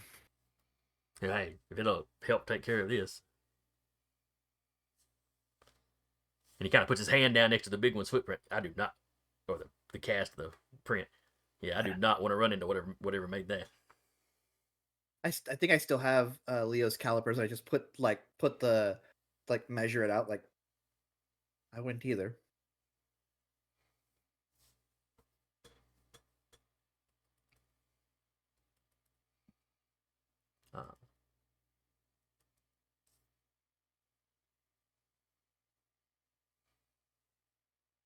Let's see. I'm thinking if there's anything else. Anything else y'all wanted to ask him?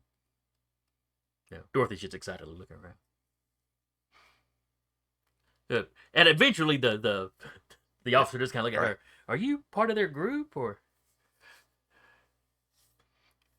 Oh, no, I'm just the secretary. I got the call about this thing. Yeah. Yes, she on her own initiative, she's the one that actually found the prints. Oh, okay.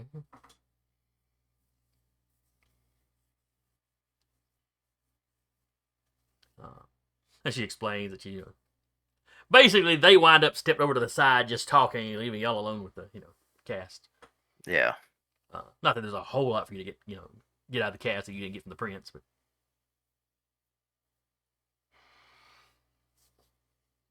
No, you can't go ahead and give me a spot though. Oh, okay. We're looking at the cast. Yeah, the plaster cast. Yeah. Would medicine or any of my other come into effect of this? If you were a veterinarian, I would say probably. Okay.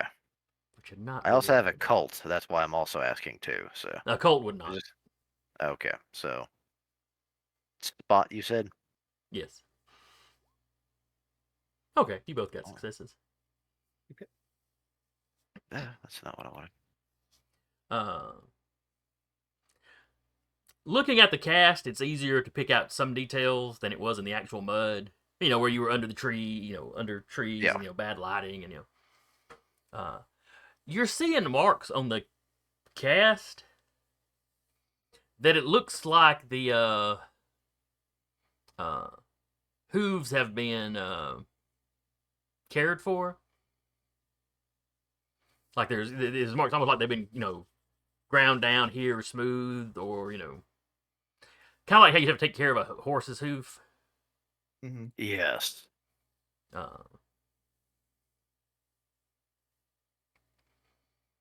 And the brew that you saw down south, they just sort of had makeshift tools from what was laying around, very crude stuff. Where these marks look more like, you would expect modern tools to leave marks like this.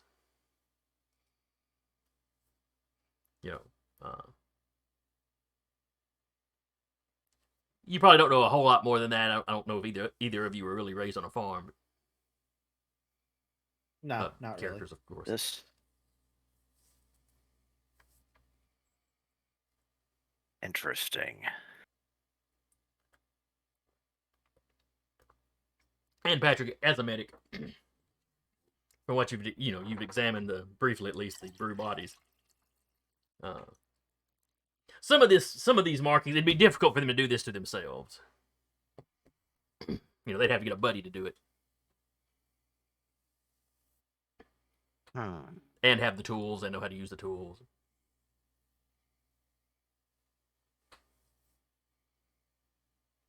That is concerning.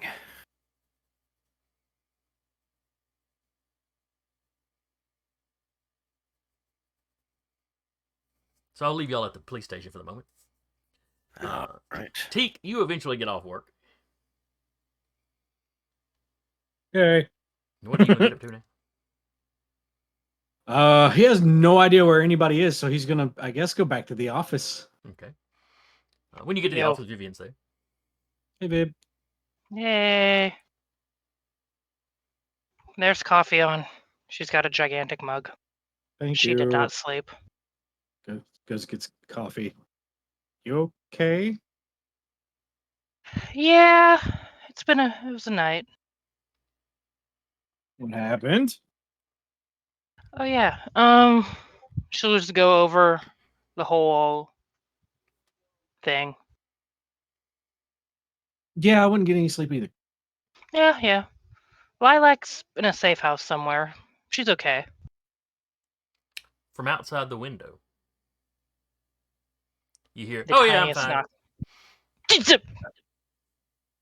knock. We And found she the safe leans where house. she's been sitting on the sill listening to your recap. We found the safe house. Opens the door. Did I miss anything? Or not the door, the window? Well, it's April. I figure you probably had the window cracked anyway. Probably. And she walks in, not with her go bag or anything. She's like, "And no, this is not the safe house. And the Hey, file That'd be cabinet would dumb. convert really well. More people could find you here than would find you at our apartment." Yes, but they We look have for a you lot of here, filing though. cabinets.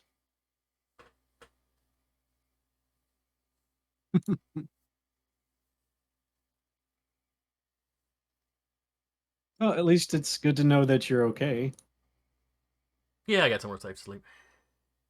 It's not the comfiest place, but Passes her a mug and 45 sugar cubes. she pulls out a little chisel and starts chiseling off the cube. No, she's not quite that small. Pulls out her own teacup to dip in the coffee. She could hold a full size sugar cube in her hand without any trouble. Yeah. When were sugar cubes made? Time to check.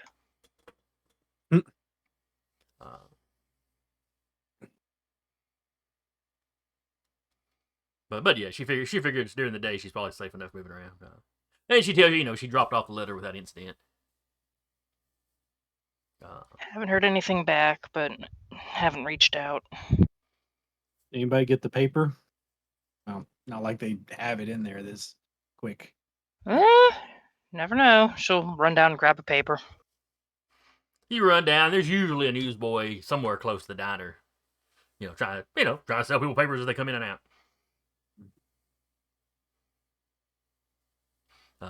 He clearly recognizes you. He's very excited to sell you a paper.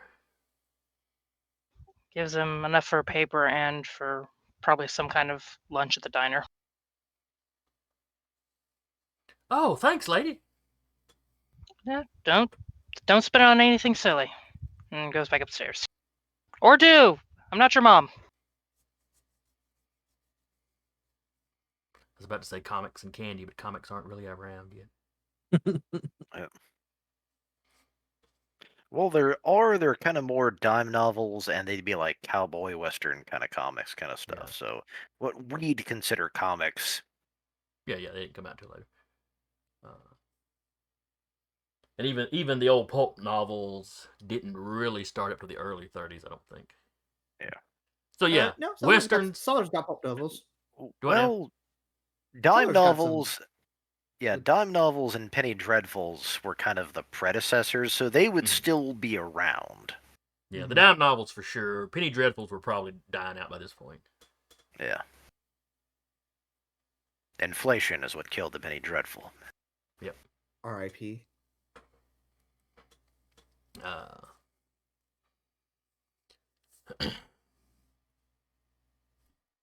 So yeah, there is an article on riot at the docks. Let's see, what would the headline actually be? Shots fired. And shot. Communist rabble rouser. Tracks. Shot during riot. Yeah. Fits. And the article goes into how Vasley was whipping the dock workers up into a frenzy. Fighting between them and the company security forces. It does mention the Pinkertons. When it talks about the company having called in extra help for the security. I mean, a good thing, and a good thing they did, because then it goes into. Is there anything outside of that? Is there anything on the footprints to the north? Like, is there another? Not on the front page. The riots and assassination attempts seem to have kind of bumped. Mm-hmm. Obviously, the potential monster story further back. Yeah. There is a little article where it's like the writer had gone to the police to ask for more details. And it mentions they're taking plaster casts. They've asked the public to be careful going to the park. They've essentially put a curfew on the park. Everybody's got to be out of there, before sundown for sure. Think the others have read the paper? Probably not. And it basically wraps up with the fact that the police were calling in some local hunters with tracking dogs to see if they could track it down, but there's no information on how that went.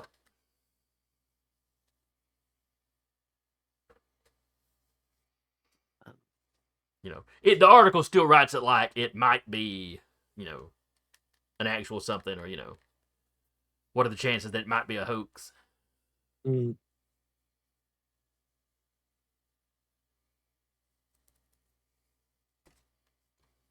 It's aliens from Saturn IV.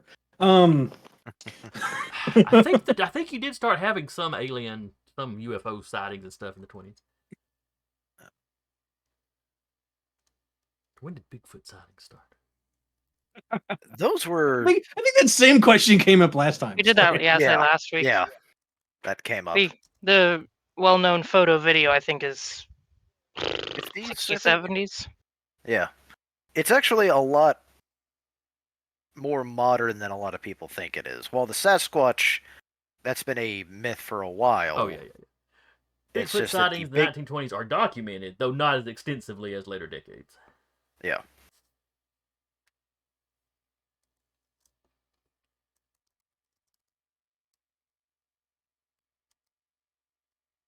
Let's see, in the 1920s, there are reports of UFO sightings, including a mini UFO showing up over Mount Pleasant, Iowa in 1920. So yeah, the UFO thing is in full swing. And the Bigfoot video was 1967. Patterson Gimley.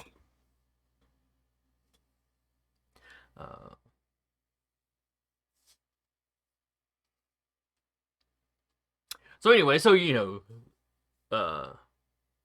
Teague and Vivian and Lilac are sitting around. Phone rings. Viviane will answer it.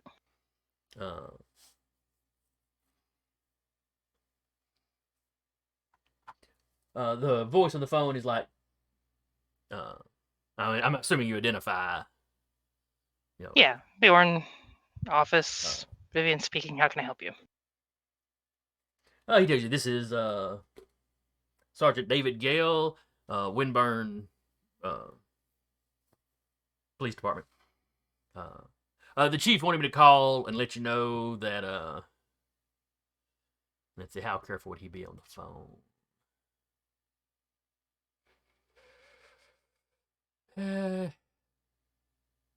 Phones were new enough, he probably wouldn't think anything of it. He wanted to let you know that we got Vasley moved. Good. He was awake and conscious and he could cooperate.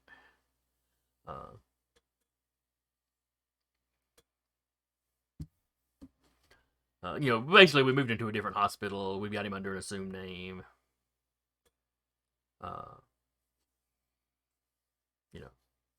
The actual doctor looking after him knows what's actually going on, but as far as the rest of the hospital staff, it was a hunting accident.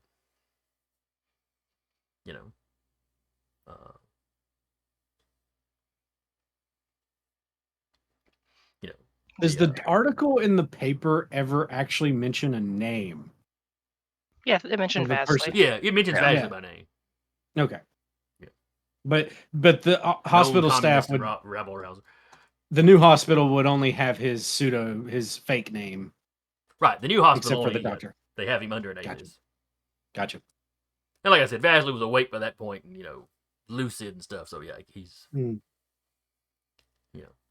he's down with all this. But he does tell you Vasley did wish to speak with you. Your group, your organization. Yeah. I'll get in contact with the others and arrange to go meet him during, visitor hours, I suppose. The chief's already told the fellows watching. They're in plain clothes. But they've been told to let y'all in. Let you all in if you show up. All right. We do ask that you be inconspicuous as possible when you arrive. Try to arrive staggered. Yeah, or just y'all are kind of famous. Now the hospital, Wear hats and and he glasses. gives you what hospital and what room and stuff, and it is a hospital down in one of the more strange folk areas of town. I like how That's good are you at correct. disguises. In one of I'm the good at mixed disguises. neighborhoods, so there's going to be some. There will be. Vasley's not sticking out like a sore thumb because he's Yeah. human. But apparently he had no issues when they were like, we shipped to this other hospital. Alrighty. I'll make sure we can be as inconspicuous as possible and try to arrive from different doors, times, etc. He goes, yeah, that'll be fine. We're keeping a Did pretty he say close anyth- eye in the hospital, so once y'all are inside, they're not too worried about it. But, Did you happen to say anything about the information that was stolen? The chief. When it was mentioned to him, the chief. I'm sorry. Not really. I know he sent somebody to talk to the union about what went down. Okay. But I don't have any details on that. I was just supposed to let you know about the Vasley thing. I appreciate it. I'll make sure the rest of the group is notified, and we'll arrange a visit as soon as we can. All right. Have a good day then, man. You as well. Michael, you get a similar call from the chief himself. While you're working at the DA's office, basically you were in court and you come back and you've got like a kind of a secretary that works for the bullpen, where you guys have desks. Yeah. She let you know, somebody, the Windburn police chief call, you call him back or whatever. And he just fills you in on that same details. If we got Vasley moved, they want, Vasley's wanting to speak to y'all. Okay. If he tells you anything pertinent to the investigation, please pass it along. He seems to be cooperating with us pretty well, but traditionally he's not the sort of person to really trust the police. He might let something slip to y'all, but he wouldn't to us.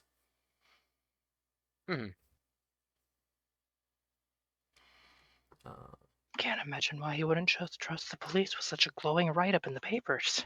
I know. Well, he just didn't, rouse those rabbles. I think you're the one getting rabbled.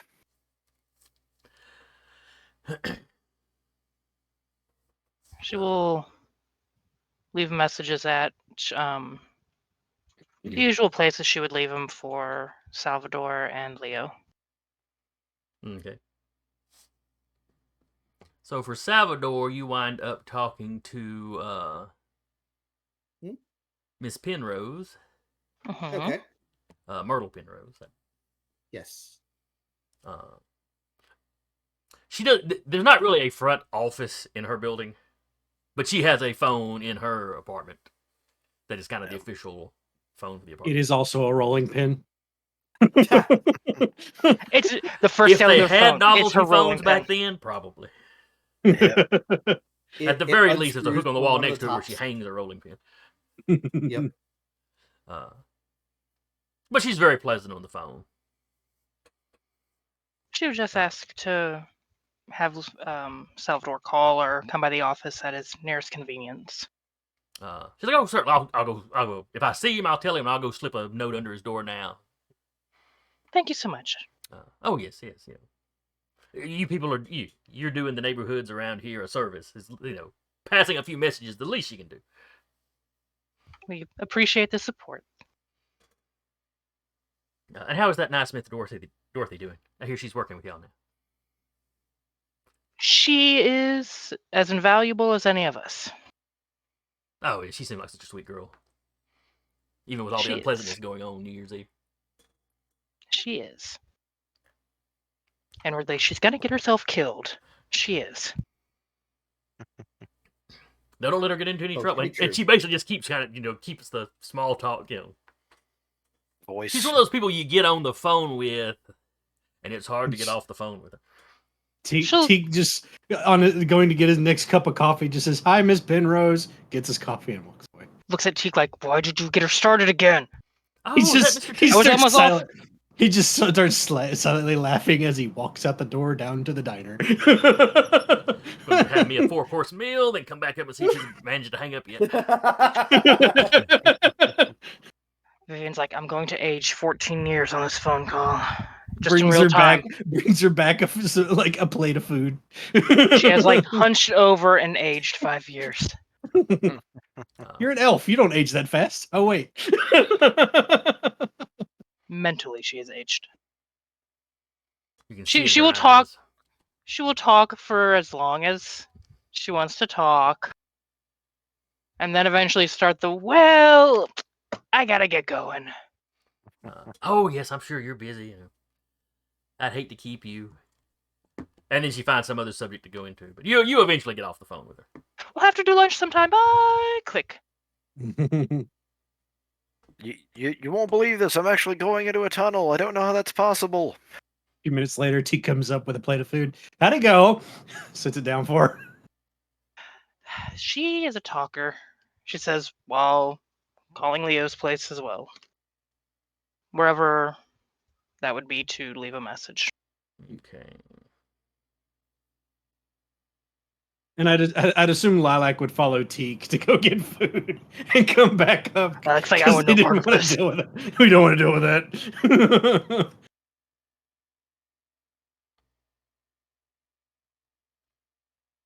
To answer your question, Carr, I think his office was down there. Like our HQ, like down there. Yeah. So we're not too far from the slaughterhouse. Well, you're on like the better. Well, you're right. That was supposed to be the poor areas. He was middle of the road, so probably more up here. Let's say. Okay. Probably closer to the Windburn office, if nothing else. Yeah, because having right there would be close enough. Convenient. It would explain how y'all can get to the Windburn precinct so quick.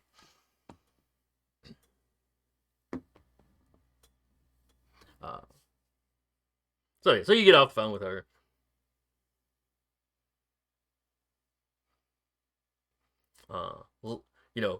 Teak slides you a plate of food,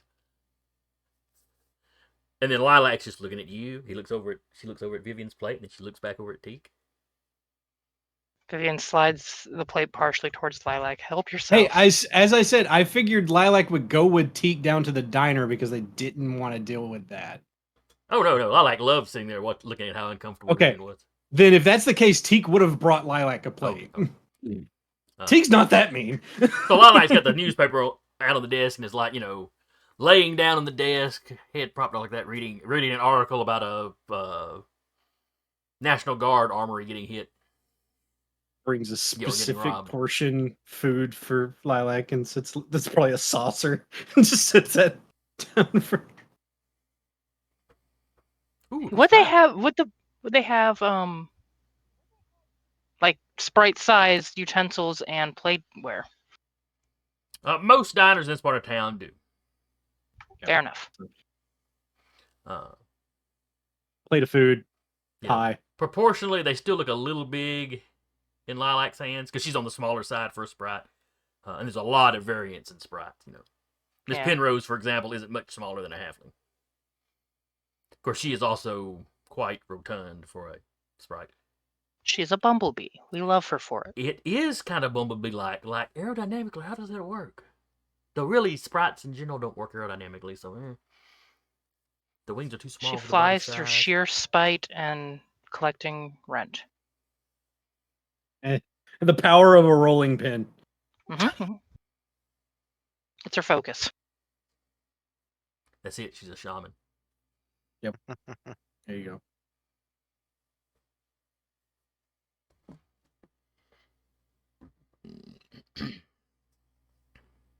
So an armory being hit. She's like, yeah, there was something in the paper about it the other day. Doesn't look like they really know anything else yet. Where's it at in the city? Is it up near the forest? It would be up probably around here.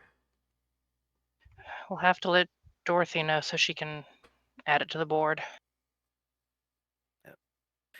And is it possible for me to, in other words, call the office and or the diner? From the police station? Sure. He'd let you use the phone. No long distance, of course. But... Yeah. Because I want at least someone else in the group to know the status about what we found. Okay. So a phone call is made. I'm assuming you both just exchange whatever information you've got. Yep. Yes. Is Salvador and Dorothy still with you? Yes. Let both of them know if they get a chance to swing by the office. There's more information. We've already exchanged it, but we should probably at least try and wear some kind of disguises going there. And one more thing. There are, like I said, there are at least 2 of them instead of just the one. And we are reaching out to see if we can get in touch with local hunters to give us a hand, at least tracking them to an extent. Because if more brew are hiding out in the woods, we'll need to know. Probably more than 2.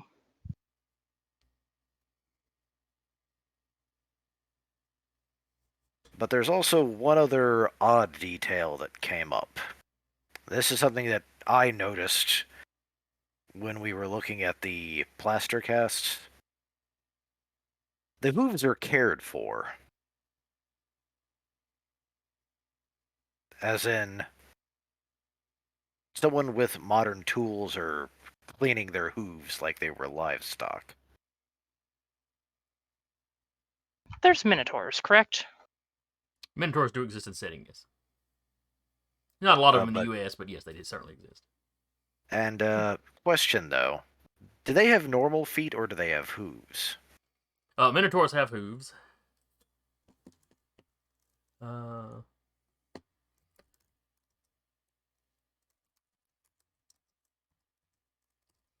Now I have to quickly go cow hooves versus goat hooves. Cloven or uncloven? I don't think cows are cloven. Uh, Oh nope, I lied. yeah, they've got the split toe thing. They're shaped a little different than. Yeah. Heck, it could even be really big deer. Yeah, I mean that still falls within the body plan for brew, as much as the brew have a body plan. It's almost like their list is it's less their one species, and it's more like somebody just took the branch, entire family branch from the tree of life and went, let's stuff this into a person and see what we come up with. Just hit the roulette roll on it. Just any of the ungulates. Oh wait, whales are ungulates. Oh god. Yep. Sewer brew. Whales are actually weird in the fact that, by all accounts, they left the ocean and then went back into the ocean.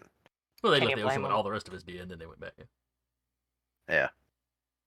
But every dominant animal group has examples of that. Reptiles did it. Yeah. Both with That's how you got kaiju.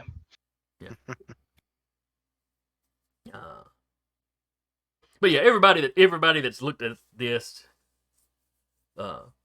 these prints are basically like, yeah, that is a big goat print. Based on based on the shape of, as opposed to being a cow print. And It could be brew if they've been out long enough after being summoned. Maybe they had to keep care of themselves. As weird as that sounds.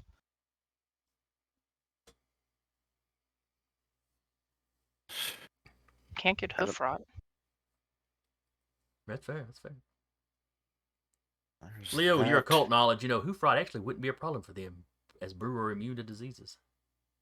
Yep. They're carriers for a whole lot of stuff, but it doesn't actually do anything to them. How Nurgle of them. They tend to roll around in feces, and they love to contaminate human, whatever species. Everything. Like they did, the stories have them like not valuing gold for its, the value other races put on it, except that they would contaminate it with some disease and then leave it out where people would find it. Because if you see a pile of money, you're going to pick it up. Question in the forest area, and this is a concern, are there any water reservoirs or water sources in that area? That's a good I can question. see this, and one you'd have to actually research, because that's not something most people in the city would necessarily know.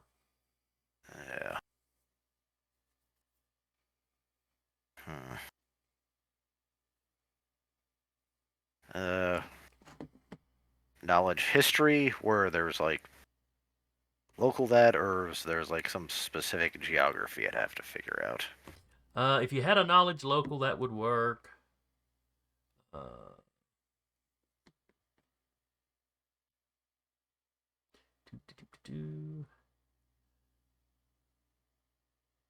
I will let history work. I will let. All right. If you've got an interesting history, you're moving somewhere. You'd look stuff up. Okay, so you're not sure. You'd have to ask around.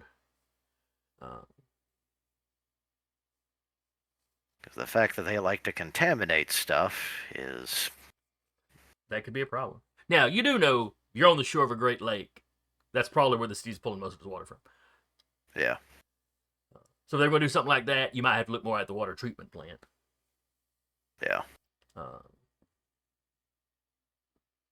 Which is down towards the southern part of the lakeshore area, kind of in this area. Okay. Gotcha. Lakeshore is where the docks were, right? The docks are down here at 6. Okay. Lake Well, most the of ones- Lakeshore up here is where the rich people that want to live on the lake live for the most part. Okay, so It's is 6 fancier. where we were with the shooting and everything? Yeah, the shooting, and the dock protests and all that are down. Yeah, we're down around here.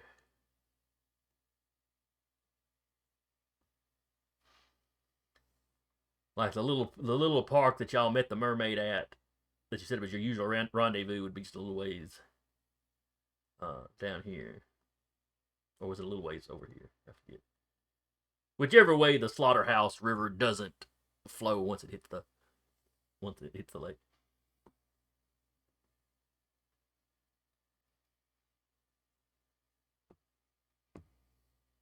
Just slapping labels all over my map. Sorry. People No, keep asking. It's more useful that way. And I'm trying to use like red for areas that were like where we've been like hostility wise or possible things. Yeah.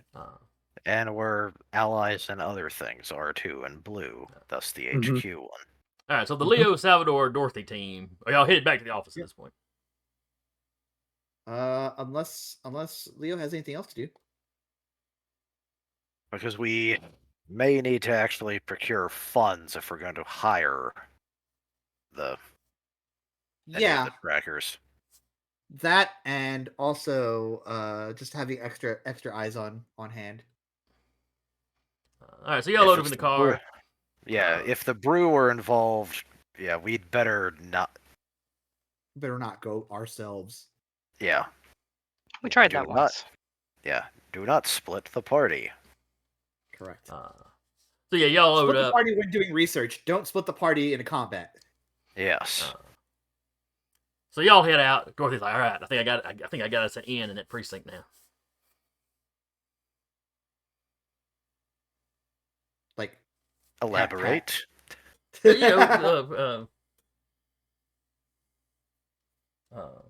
Sam, the officer we were talking to, I think he's a little sweet on me. And yeah, he seems like a nice guy. Noted.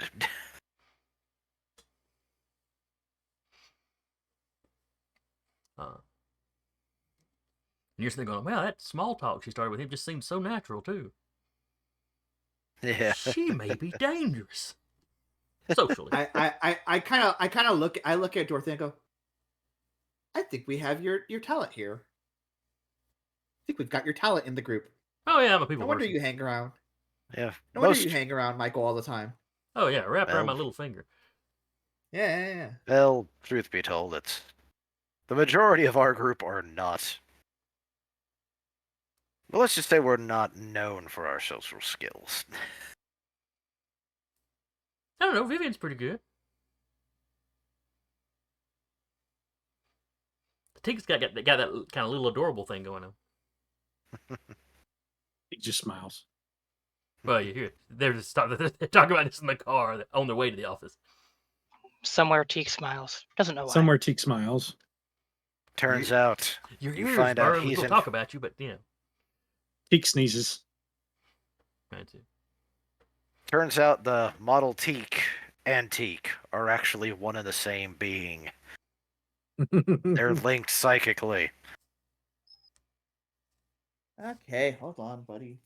A listening device inside the Model T. And that's the old school listening devices too. So it's got like the giant headset or like the dials.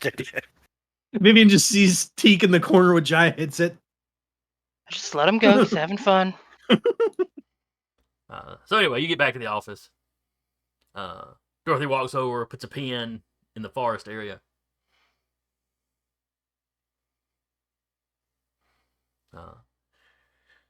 And then digs a book out of the or out of one of the filing cabinets.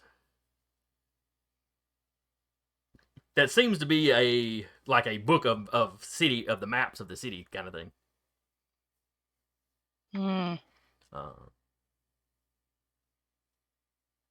Basically, she overheard Leo's conversation on the phone, so she's looking to see exactly where do we store our water at. She'll ask, do you have the armory being broken into marked? I know no one called about it, but it might be tangentially related to anything. Oh yeah, I think I read something about that in the paper a day or two ago. Lilac flies up with the paper. She kind of looks at it and puts another pen in. That doesn't God, really there's two seem of like them a us involved sort of thing, but Neither do union dock workers, but here we are. And with it being an armory, someone needed weaponry. Oh God. The brew have a tank. okay. If y'all read the article in detail, it's a lot of rifles and that sort of Thompsons and that or whatever the equivalent is. Yeah. It's not any Fair. grenades or I don't even know if they had rocket launchers. Yeah, the But, sad fact is that's actually a lot of how like Bonnie and Clyde and like the motorized bandits, that's how they got most of their guns, because back then some of them didn't even have locks on the doors. And for some reason, one crossbow.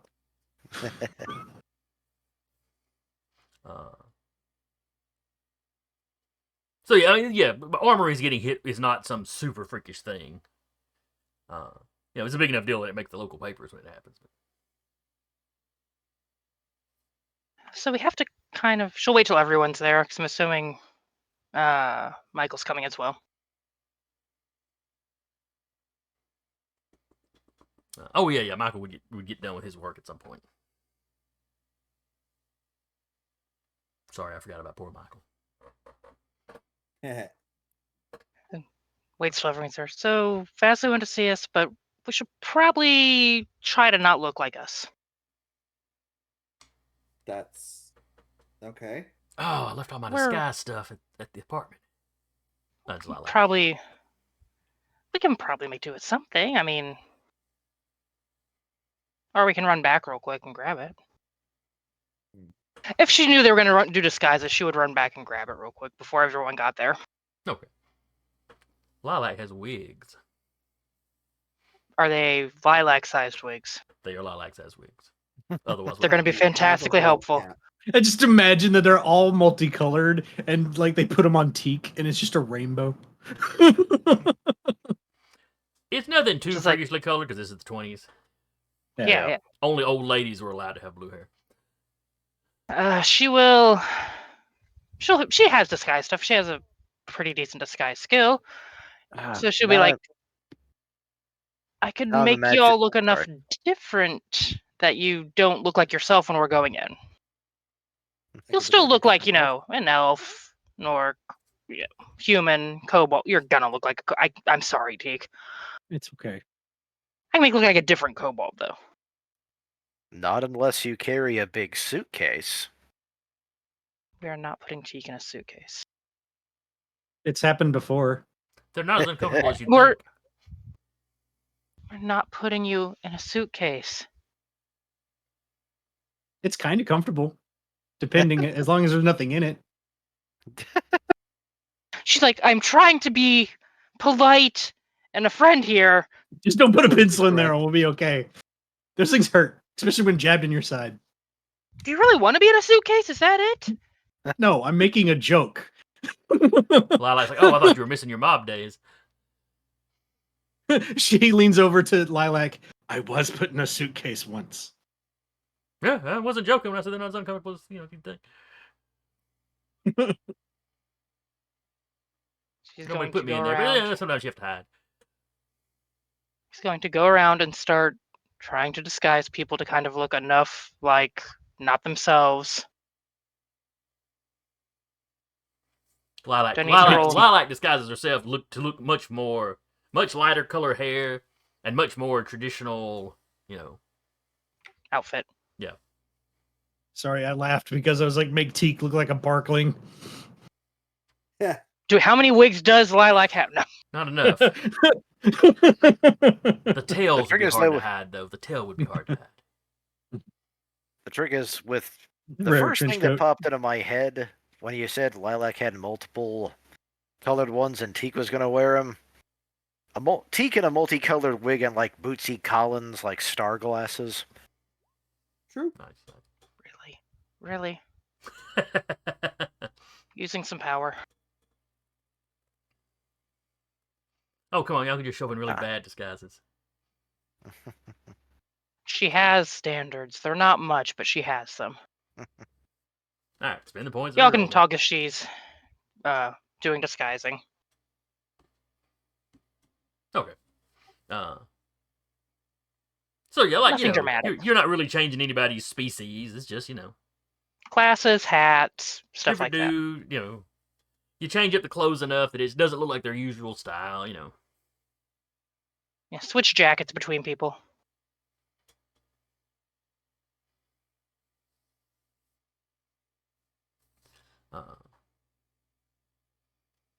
While she's doing it, she'd be like, "You guys talk amongst yourselves."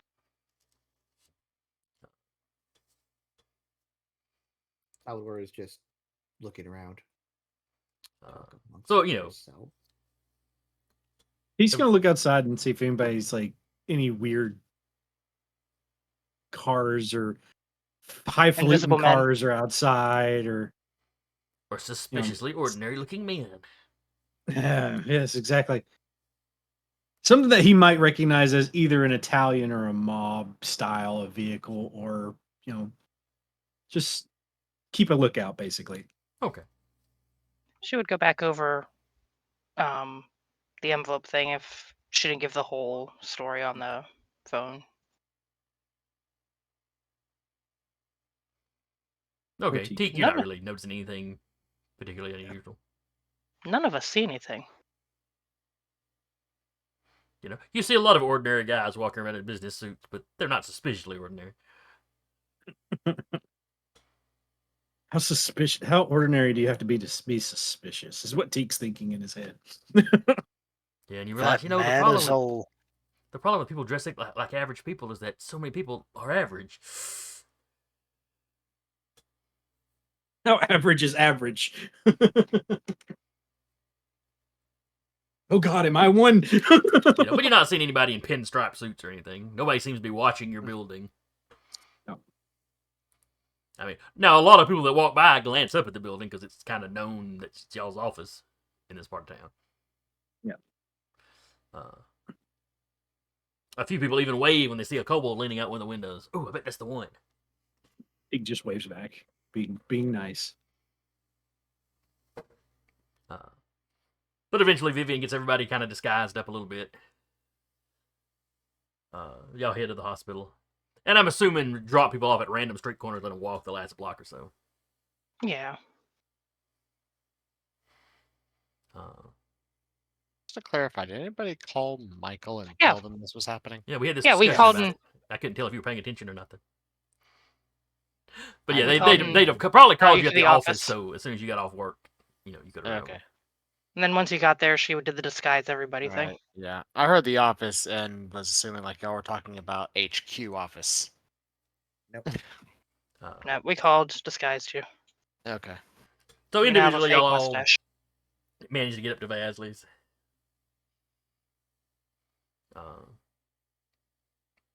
Give me spot checks as you go up. Hey, Yep. I'm gonna do my usual because I want to see if I can get away with it. Come on, man! Yay! It goes off. Which Roll means- vibe check. Yeah. Said spot. Yes, spot. Yay. All right. So everybody that succeeded, Mhm. as you're approaching the room, Patrick, did you roll spot? oh yeah, we did. I'm sorry, wasn't here. No, good. I just wanted to make sure you got the roll in. All right. Well, I already passed my roll for today, so okay, passed.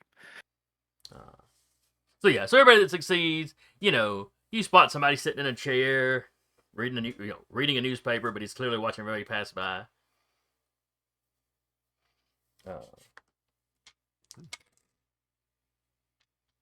As y'all get close to Vasley's door, it's like he starts, it's like he's really paying attention to you. And then he kind of relaxes and gives you a nod, like he looked really close. Oh, okay, I think I know who that is. There's no other reason 5 people would be coming this way.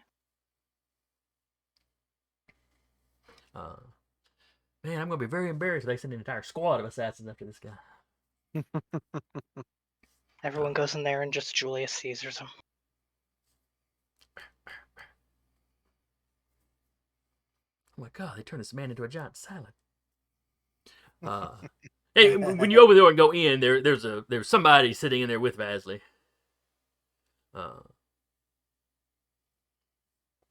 Once you're in and the door shut, he identifies himself and plays off, pulls out his badge.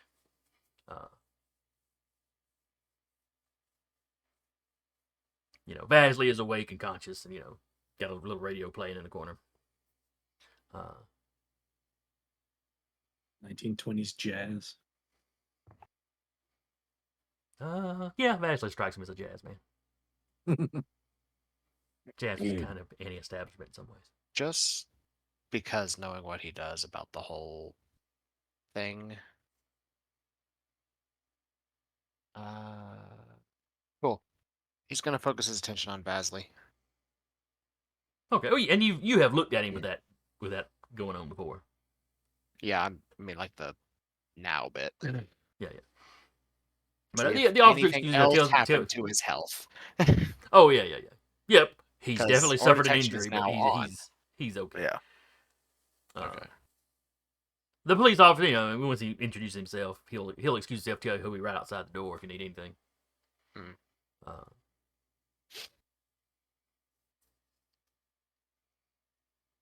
And Vasley, friends, thank you for coming. I wanted to thank you in person for the help you offered.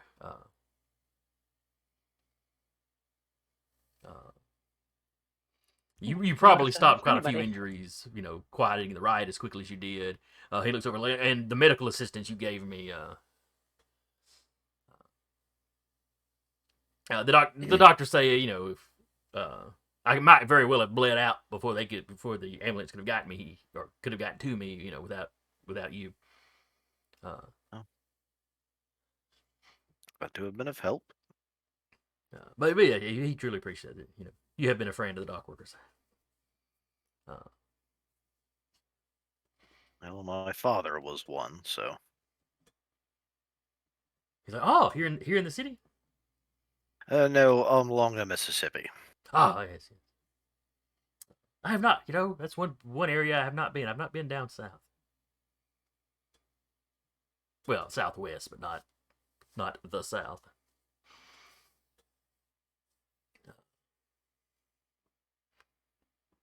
I hear they're even more hostile to unions than up here.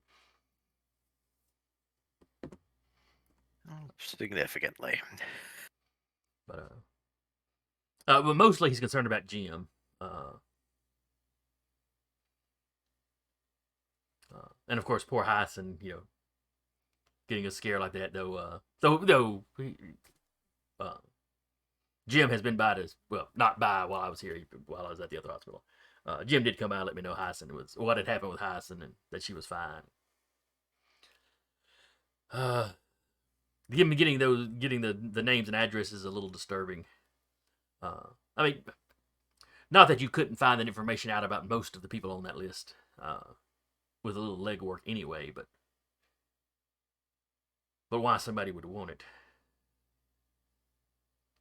And if not for his gestures towards his bandages, if not for this happening, Jim would likely have been at the office when that man broke in. I wonder if someone was trying to remove us both. But that's just me sitting here with nothing else to do than theorize. Have you discovered anything? Aside from the envelope? Not really. That would pertain to this, I believe. Mhm. Is there a window? Yes, yes. And in this day and Michael's time, the gonna be- windows are open. You can actually open them. Michael's going to be keeping an eye out the window.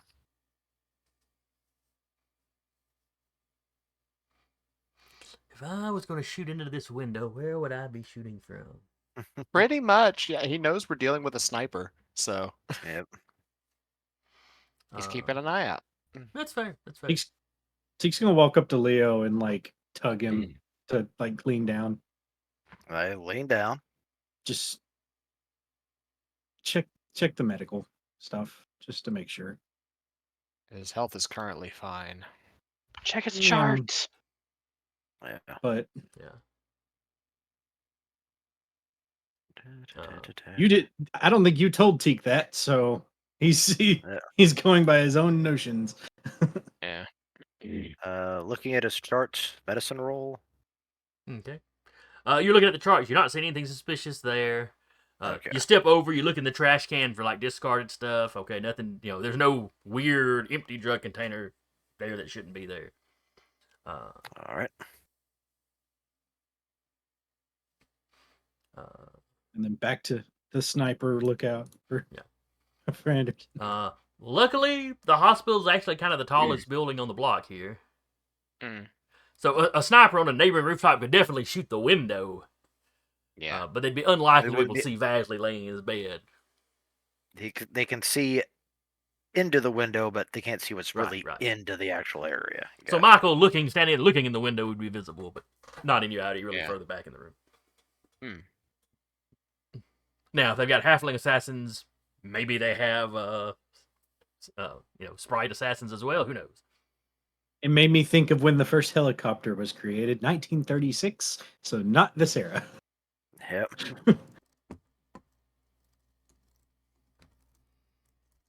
The more you know. Yeah. I say he's still gonna be basically just be keeping an eye out. Mhm. Because like there's already been multiple attempts. There's no telling.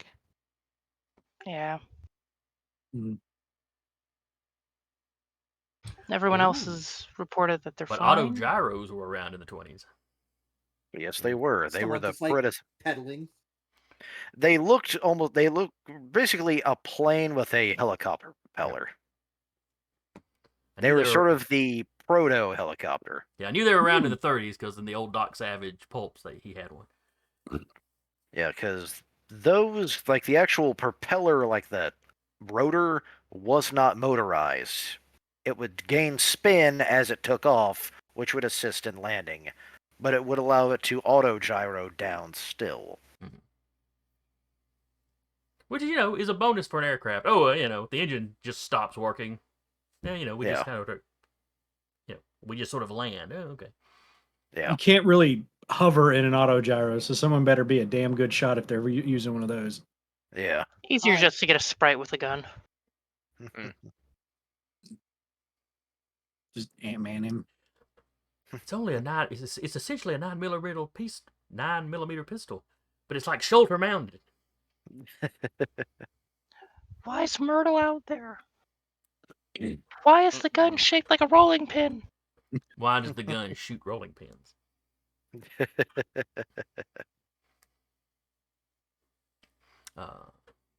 Last words he hears is, "I'm gonna flatten you." But as you're talking Vasley, like, so I mean, is there anything you keep from Vasley as far as stuff you've just uncovered? Because it's mostly speculation at this point. But Yeah. I don't think so. okay. Yeah. It's just With us, speculation, yeah. and I mean the stuff up north that he really would have nothing to do with. So. Oh yeah. Yeah. The brew thing that's probably, hopefully, I'm sure you're thinking, a completely separate, thing that's just going on simultaneously. Yeah. She will bring up the armory getting robbed. I just want to make sure, and you can lie to me if you feel that's necessary. Your men had nothing to do with that. Just a tight smile. Your men had nothing to do with that. No, of course not. I didn't think so, but I'd like to just double check. She's rolling insight. Yeah, I am too. So is Teak. Gotta find the insight roll. Oh, I have 5. No. Jeez. With that aura detection active, my insight's 102%. Just see what inside his Teak's head, is? massaging it. Teak will never insight roll again. Mm. It's okay, Teak. Duh. She's like, well, he seems On the legit to plus me. side, Teak. On the plus side, Teak. Yeah. For somebody that used to be in the mob, Teak really takes people at face value. Yep. You know, if you succeed on your roll, there is a 1 in 3 chance that success will be a crit. Yep. Yeah. True. If I roll a 1, Mm-hmm. he's just gonna incite everybody. Are you lying? Are you lying? Michael, are you lying to me? Just grabs them by the labels. Are you normal? Are you ordinary? All right. I'm not rolling for any particular reason. Sure, Yeah, we believe you. Does the I'm aura? glad, roll- I'm glad you all failed your personal checks. Salvador Some of them didn't. is No, I What do mean you mean? the players, not you, the characters. Oh, Okay. yeah. Salvador's looking for other points of like he saw what Michael was doing. He's also looking for other points of like sight lines and stuff like that.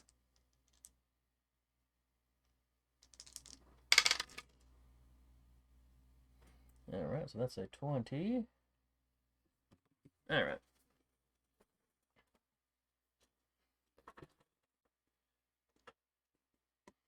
So did anybody get better than a success? I got a special. Okay. Has So that aura power everybody on. that got a success, yeah, Vasley's just sitting there going, no, of course not.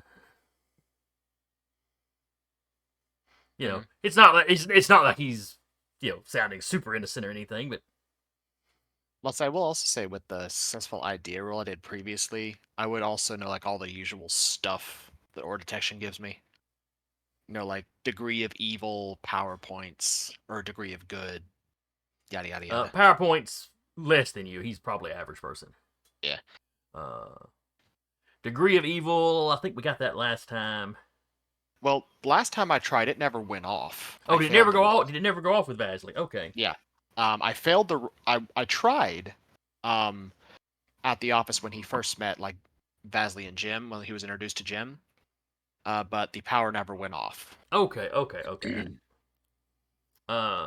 This is the first successful time it's been off. You Around get us. the same vibe from him that you get from a lot of politicians. Okay. So I would say a little evil, sure. Mm-hmm. But like to put it on a scale, he's not pinging like he's a serial killer or something. Mm-hmm.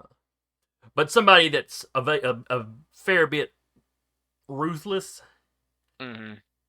Like, he's probably not planning to blow up hospitals or anything. Yeah. but he's gonna get what he wants. Yeah. Hey, but what he wants is, better conditions for the workers. Mhm. For the workers to rise up. No matter how that happens. Well, when has there ever been a peaceful revolution? Not wrong. I mean, he's a Trotskyite. He does he doesn't necessarily bring it up a whole lot in his speeches. But his whole but kind of movement does advocate for the violent overthrow of, capitalist societies.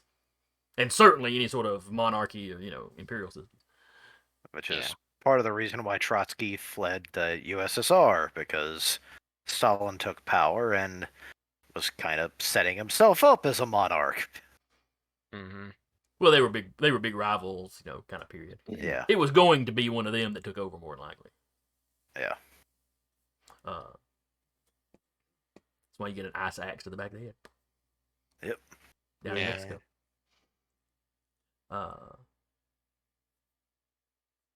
But as far as the insight roll, no, you think he knows something about that. Mm-hmm. Like there was definitely something there in his reaction. Yeah, so Michael, Is he like, just directly lying, or is he just sort of obfuscating, or does he suspect that his people might have done it? And he's, that's all up in the air. yeah. But he's definitely holding something back. His fingers start drumming on the windowsill.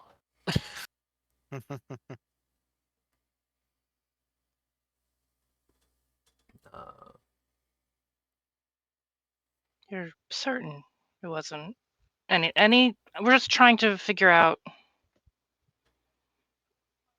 all angles. Oh no! We wouldn't. We don't wish to escalate the violence here. It Well, would certainly be hope not. counterproductive to the union's goals. Mhm. I mean, obviously, if the company chooses violence, and you don't call the Pinkertons into something like this unless you've chosen violence. Of course, you have to be able to defend yourself. Oh If yes, that is the we would be case. very interested in defending ourselves.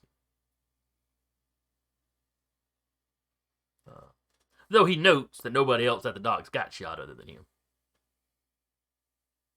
You were So probably clearly the his most. people were showing restraint. And we've already mentioned that. I was going back on that. Yeah, we've already talked about how they found the sniper. So Yeah. Y'all brought him up to date on that. Alright. He knows to watch out for blonde halflings now. Well, yeah, there Paranoid was of a all fake blonde. there, so Yeah. blonde Paranoid of all halflings blonde. wearing fake beards. Pseudo dwarves. The Marginally drumming curious. gets a little faster before he just kind of sighs. And it's like, well, I certainly hope nothing escalates, considering I had to talk down both the company and the union while I was there. It wasn't Jim. He'll name off somebody that was in the group he talked to. Mm. I don't think Well, he it was showed up. Jim was there. Was he actually, there for while the he speech? did it. Okay, I Yeah, couldn't remember. he was definitely there for the "do not escalate" shit speech. So yeah, he's like, oh yes, Jim explained that to me. Mhm. And that's fair. People on both sides could probably stand to hear that message. Quite. After all, it would be a shame if during all of this somebody decided to go and grab a hold of things that could escalate things to lethal levels through physical violence. Oh yes, that would be As he a shame. turns and looks, his head turns because he spots Salvador keeping an eye on things. So he's like, "All right, Salvador's got it." He trusts him, and he looks right at Vasily and just goes, "I know you Not know mad. something about it. I'm disappointed. I would like to get to the bottom of this, and you trying to obfuscate things is not helping." Sir, you wound me. There's an ever so slight, he's turned towards you and a little bit away. There's an ever so slight like, smirk. on sir, Will's face. you wound me. The bullet's already done that. I'm gonna stab you then.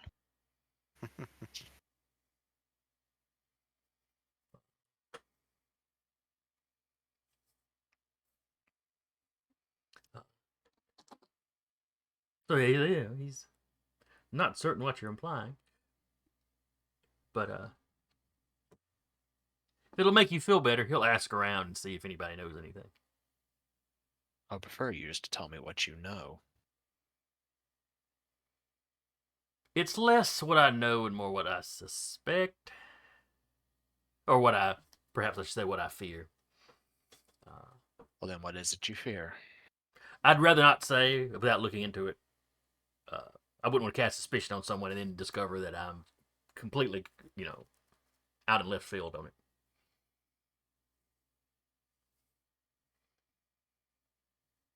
And when we get blindsided by it later on?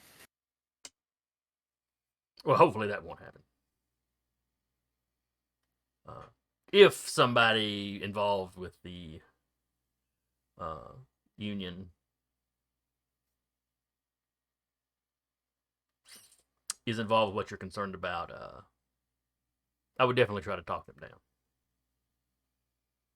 As I said, an escalation of violence would be counterproductive to the union. Have you heard? Too. All right, Vivian, go. Have you heard when there's going to be any further negotiation, or if there's going to be any further negotiation between the union and management? Probably not this week. Well,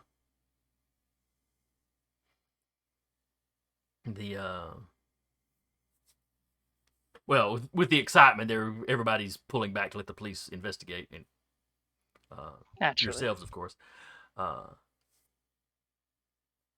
However, next week is will be the lead up to the election for the union president.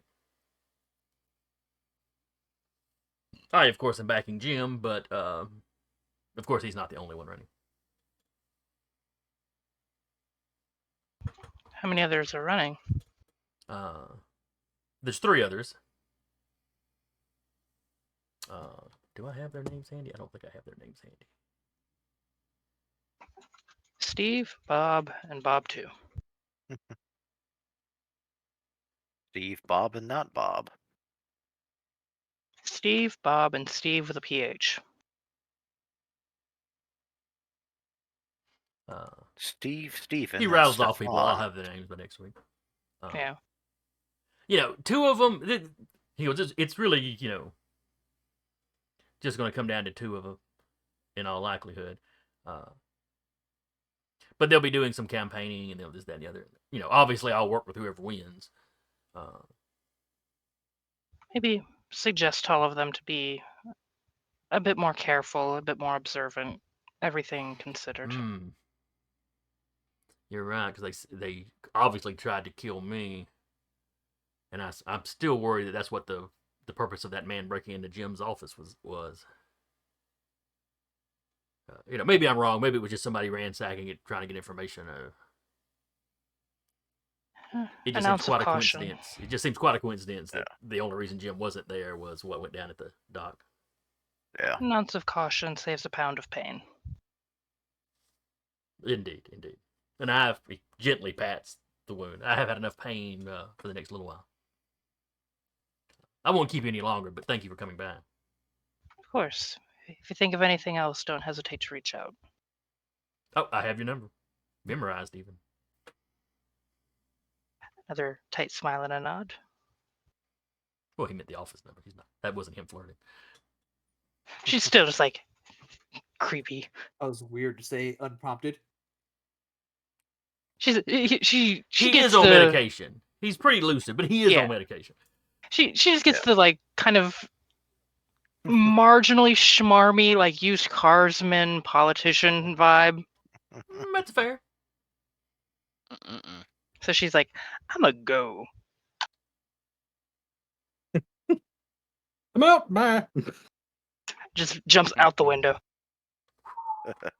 So y'all leave. As y'all leave, the policeman nods to you. There's somebody else waiting out there to come in and speak with Vasley.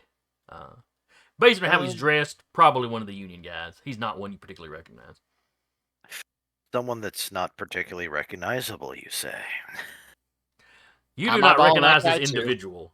He is dressed like a dock worker.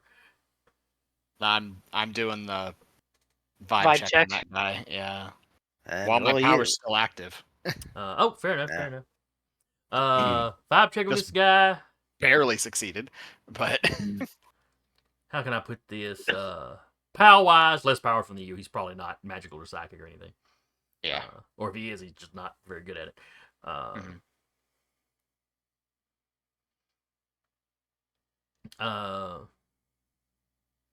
Health wise, there's something wrong with his lungs, but it's not massive. It's not. Yeah. It might be a long term problem. It's probably not anything affecting him now.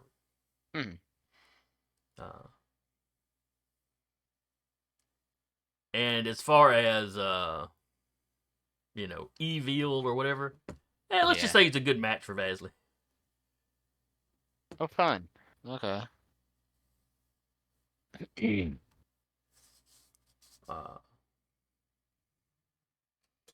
Has Teak worked on his car? Party har har. If I roll a 5 or less, we'll say that you have. Out of a D100? 5 or less? On a D100. Oh. The big Hey. city. Oh, a D100. You don't work on everybody's card. No, I know. I was just like, I roll didn't a see one. it was a D100. 17. Okay. Pretty So close. So, yeah, you know, not that far off, but no. Mhm. You have not, to your knowledge, worked on his car. I was really hoping for that 5 and under, though. So Yeah. Did he just rattle off the make and model of his vehicle? You had that because Studebaker. then you'd have to eat crow on camera. No, then it would Stephen. it wouldn't be some world-shocking thing. It would just be, oh, yeah, take care of you. All right. He came to the shop once. It just means you remember him and you remember his car. So you would, I guess if he was hiding somewhere, you'd recognize his car parked there. Yeah. His car always smelled like fish. That's why you remember it. But, and he's got like a big file, you know, of papers. So Yeah. probably union business, and he goes in there. And we'll go ahead and wrap here. We're actually a little over. Yeah, it's almost 10. 10, We yeah. will wrap here with y'all leaving the hospital. That's where we'll pick up next time. Mm-hmm. Hope y'all had fun. I enjoyed it. Yep. Hope anybody that comes by and watches later, hope you liked it. Hope you join us next week. Again, I was your storyteller for the evening, Jason, and with me has been Carr playing Teak, Jeremy playing Salvador, Wavid. Eric playing Michael, Sarah playing Viviane, and Patrick playing Leo. And we will see y'all next time. Bye-bye. Improved irritation, jazz hands. and heed the sign. Abomination, Ali's light. For in the night the shadows grow and take with them your trouble.